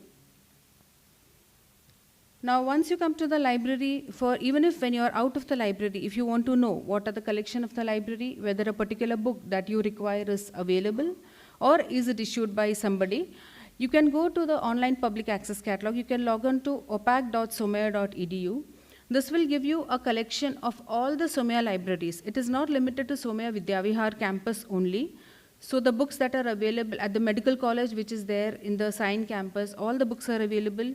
You can see the books available in your college, the number of copies available, and at this particular point of time, if it is issued and when it is expected, and through the system itself, you can also do a reservation for the book, and through the same system, you can also renew. As I just told you, after your due date, you can renew it once. So that is also possible through this online OPAC catalog. In the library, when you come to the library, you will see, when you come to the library, there are, to access the books from the racks, there is also a catalog. We have a catalog which is maintained according to the subjects. So in case if you want to pick up some book of engineering graphics and you do not know where the book is placed, you can just go through the file. It is alphabetical so that the rack which is containing those books is mentioned, so you can just go to the racks. We have the open access system, so you don't have to wait for anybody to come and give the book. You can browse through the collection and you can take it. All said and done, we have qualified library staff available, so any issues, you can always contact the library people who are available. They are there to help you out. Again, at the back of each book, you have a library card where you have to write your student ID number. As far as the library is concerned, your ID number, which is mentioned on each individual ID number, that is important because we require the ID number for the processing. You need to write that, today's date, as well as a signature. And of course, ID card is for your use, not to be given for anybody else, because even if you give it to your friends or anybody for issue, the book is issued in a particular student's name, that student is responsible for that book. Whatever happens, whether it is lost, whether it is overdue. This is another important thing, the library fine, because students come with a variety of reasons. That the book is lost, misplaced, house shifting, rains, everything. But whatever happens, at least let us know so that we can give you a solution. Because many times it happens that the solution is very simple, but students, they don't come and ask us and they refrain from using the library for the next 3 years. So don't do that. If you have any problem, either you can come to the library, inform us, or drop a mail so that we know what to do and what is the problem. And there is a fine applicable if the book is not returned on the due date. The fine is not static, it keeps on increasing. It starts with ₹2 per day, and all these fine related details and everything, we will be sending all these details periodically by mail. So please ensure that you check your mail IDs very frequently. As far as ebooks are concerned, we have ebooks for McGraw-Hill, this is McGraw-Hill, and this is Pearson ebooks. So not all the books that you require for your curriculum are available through this, because we have a lot of print collection as well. But we have many titles in our ebooks which you can go through, which are of course technical books, which are of management, self-help books and all those things. So do refer to the ebooks. The credentials to access these ebooks will be given to you through your mail ID. Now, these were the e-resources that Poti sir was also mentioning of. Apart from ebooks, we also have databases, because when we talk about databases, it is a collection of journals, it is a collection of transactions, conference proceedings. That is why we call it as a database. Now, these databases, as well as the ebooks, you can access it when you are within the campus, also when you are out of the campus also. I'll just tell you how it is possible. These are some of the resources. So apart from these, we have subscription to many other resources, also Springer database, Science Direct. Most of the databases are subject specifics, because some would be very, for example, ASME would be very specific to mechanical department, but IEEE, it is very widely used by computers, IT, electronics, telecom, across all the departments. So the request is, once you get your access, you just try browsing, try accessing, so that you know what it is and how you can use it. And any difficulty you have, you can come back and ask us. You can read, you can also download these PDFs so that you can keep it and use it whenever you require. Because all those research thing, what Kashinath Patil sir was also mentioning, because when you want to get into research and when you want to get into, what are the upcoming kind of research that is being done, or in a particular area, what is your area of interest? If you find out from these research papers, you will also get to know many such research papers that are available. As sir has mentioned, we also have the Wi-Fi, even the library is Wi-Fi enabled, and we have the open access system. These are the various services. We have book reservation, book renewal. If a particular book is not available at the stand, you can reserve that particular book. There are multiple reservations also, so that the reservations will be entertained as per the reservation number. One of the service that the library provides is the book bank facility. It is available for all 4 years. So actually what we do is there is a list of books which are specific to your curriculum for your semesters.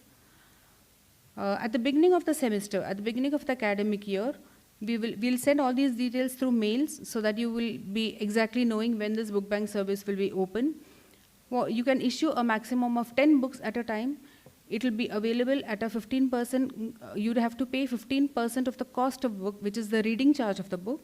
And you can keep the book for the entire semester, and you can return the book after the semester. So that apart from the books that you are issuing from at the circulation counter, you can keep these books for your studies, so that these books are always available with you. Once your semester exams are over, you can return these books. As I told you, you are entitled to take 5 books at a time. This GCC is another circulation policy that we have. As a student of Somaya Vidya Vihar, students are not limited to their own respective colleges. So as a student of engineering college, you can also access the management library. There are other libraries also across the campus, even the Science campus or any library. You are permitted to issue 1 book at a time from the other libraries, but the fine policy is also different under this policy. So whenever you issue a book from any library, please ask what is the fine policy. So this, apart from the 5 books, you can issue 1 book from any of the libraries other than your parent institution, and you can keep it for 1 week. As we were mentioning that the e-resources are accessible to the users even when they are out of the campus. When you are out of the campus, if you log into library.somaya.edu, because it is possible through the remote access software that is available. So these resources, what we just saw, the IEEE, ACM, ASME, these resources which we saw, those are accessible even when you are out of the campus also. The main idea is that when students and faculty, they are there in the campus, they're busy with the lectures and other activities, so that when you have your holidays, Saturday, Sunday vacations, you're expected to at least go through these so that you know what are the papers available and you can use it at your own time. So if you log into library.somaya.edu, you can access all these papers that are available. For the e-books, the credentials will be provided through the mail. This is another software that we have with us. This is also web enabled, so that students who want to prepare for the GATE examination, there is a software for the preparation and the practice. So as I told you, there are many resources that the library provides. They are for the students to use, because many times when students, they pass out from the college and they come back. So that is the time they tell us, that now we understand the importance of these resources. But because when students are within the campus, they don't understand the importance. But when you are out of the institution, all these resources are not available to you because they come with a huge price. So that is a subscription that we are taking for you to use. So any difficulty or any information that you require, do drop a mail. Write to librarian.engg. Whatever mail is available to you will come through this mail only. So keep a note of this mail, and whatever is required, just let us know so that we are there to help you out. That is all. In case if there is any difficulty, you can come to the library and you can just let us know. Thank you.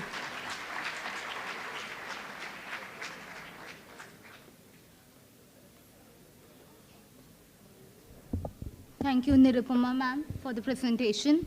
Next up, we have Dr. Ramesh Lakurwale, the Director of IQAC, Somaya Vidya Vihar University. Over to you, sir.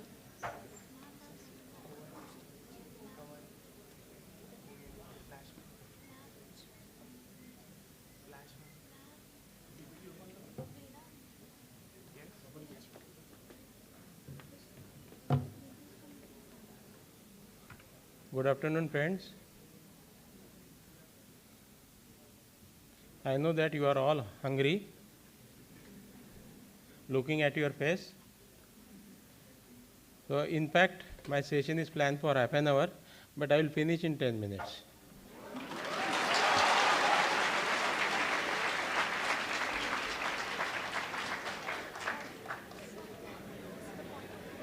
अच्छा, वहाँ से करेंगे नहीं? Okay. I think the first that statement was proper, very good, correct? So this is regarding the, yesterday I given my introduction about my head of the mechanical department. This is the additional responsibility, that is Director IQAC. So under this, what is the vision of this one? The vision is to improve the quality in education as well as the academic and administration.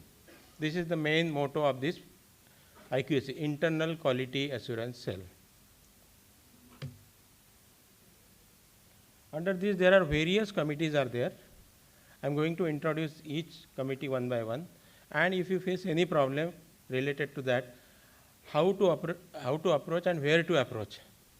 And after listening to all these things, if you don't know or don't understand anything, you drop a mail to me only for any kind of difficulty.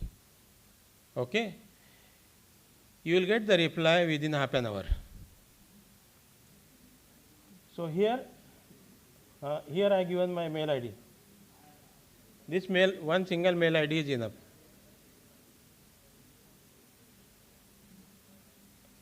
Madam वो website भी open करना पड़ेगा.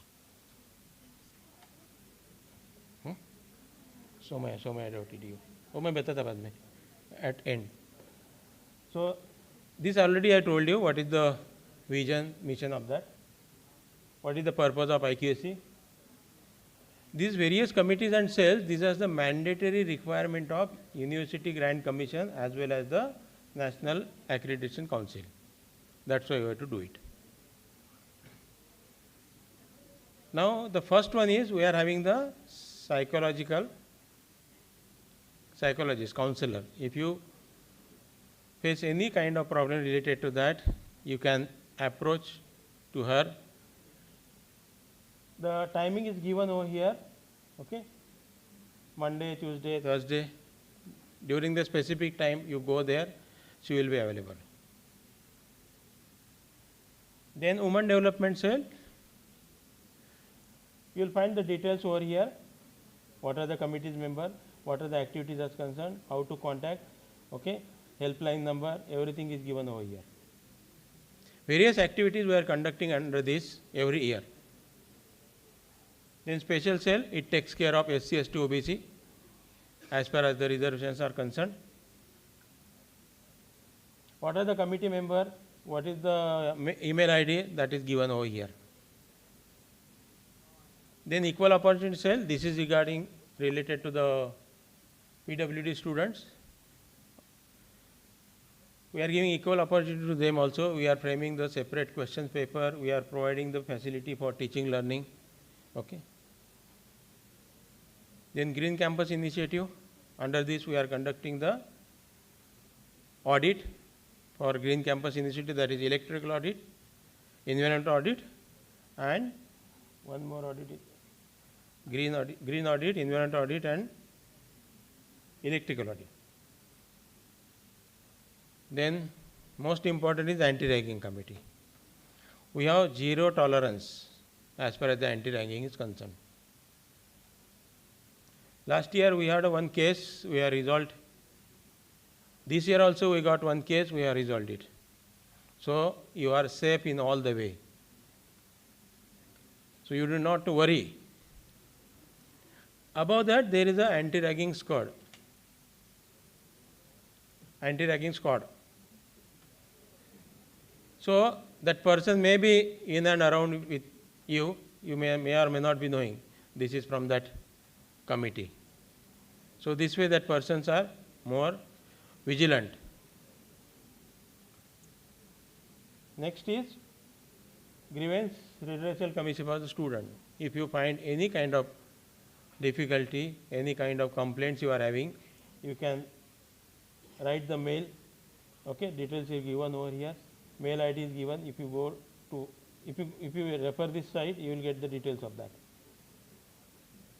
Then electoral literacy club. This we have to give the more and more, you can say the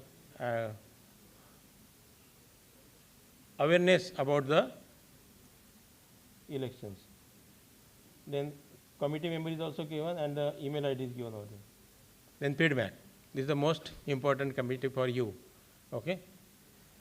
Feedback from the students, feedback from the parent, feedback from the alumni, all kinds of feedbacks we take. We take after taking the feedback, we are taking the necessary actions on that. The necessary action means, suppose the student has given some suggestion, this particular topic has to be there in this particular course. So that we are revising that particular course, and immediately in the next year, that particular topic we are adding. If the industry person is saying, your curriculum is lagging because of this topic, so that topic we are adding. So that's why we are collecting the feedback from all stakeholders. And the reports are there on the website. All reports you will see. Student, what is the suggestion is given, how it is implemented, how it is comes in the curriculum, everything is given. Then internal committee. This is regarding some sexual harassments. So that is also given there. Committee member, where to complain. Then cultural committee, various events we are arranging across the university. In college also we are having, and again at university level also we are having. Then minority cell, this is regarding the minority cell, Gujarati community and other minorities. Then infrastructure committee, if you find any lacuna in any kind of infrastructure, you can drop a mail to the infra.svu. If you want to say something, you want to add this and this facility at this and this place over here, or canteen is not proper, or some hygiene is there, whatever the things you are finding it, you can write it. Then main is the code of conduct. अभी ये तो सब मैंने आपके favour में बताया, अभी ये आपके फेवर में नहीं है. Okay? This will give how to behave in the college. You have to follow this code of conduct. Okay? Details is given over here. You can go through it, you can read it, and you have to follow it. Okay? I am not going to read that detail. Okay? So it is your responsibility.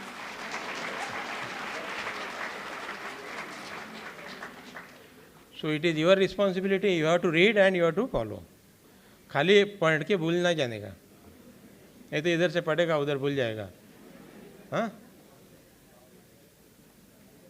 Then committee for prevention of caste-based discrimination. You might have heard many things related to the IITs. Okay? Lower caste peoples are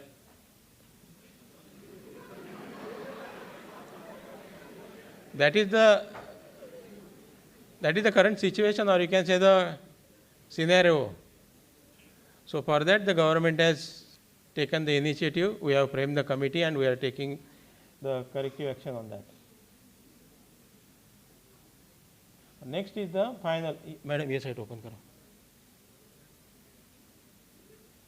Whatever you have seen all that committee, entire thing is there on the website under the IQAC. Madam, open karo.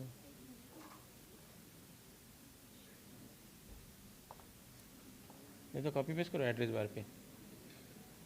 हाँ, इधर नहीं दिख रहा है, duplicate. हाँ, go to that last tab, NAC.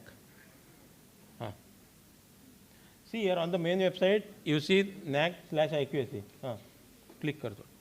Now here हाँ बस उतना ही. हाँ बस एक one second. नहीं उधर ही जाओ वापस, नहीं तो मेरे पास दे दो. हाँ, see here. Wait. See here you can see all the committees. Internal committee, code of conduct, special set, okay, grievance redressal, anti-ragging, women development, equal opportunity, all committee and cells are there, okay. And whatever is left out, we are upgrading that. Each and every cells and committee you will see under only one tab, and all details will be there. Okay. Madam, feedback committee open karo.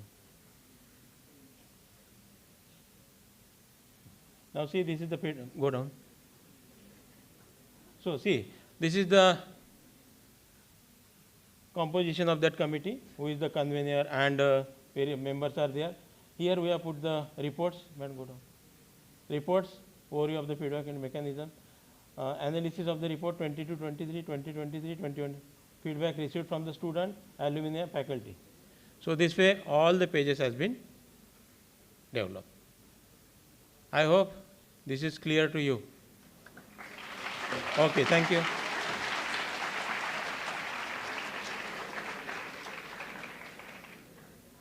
Hello. Thank you, Lakwale sir, for the brief presentation. With this, we come to an end of today's session.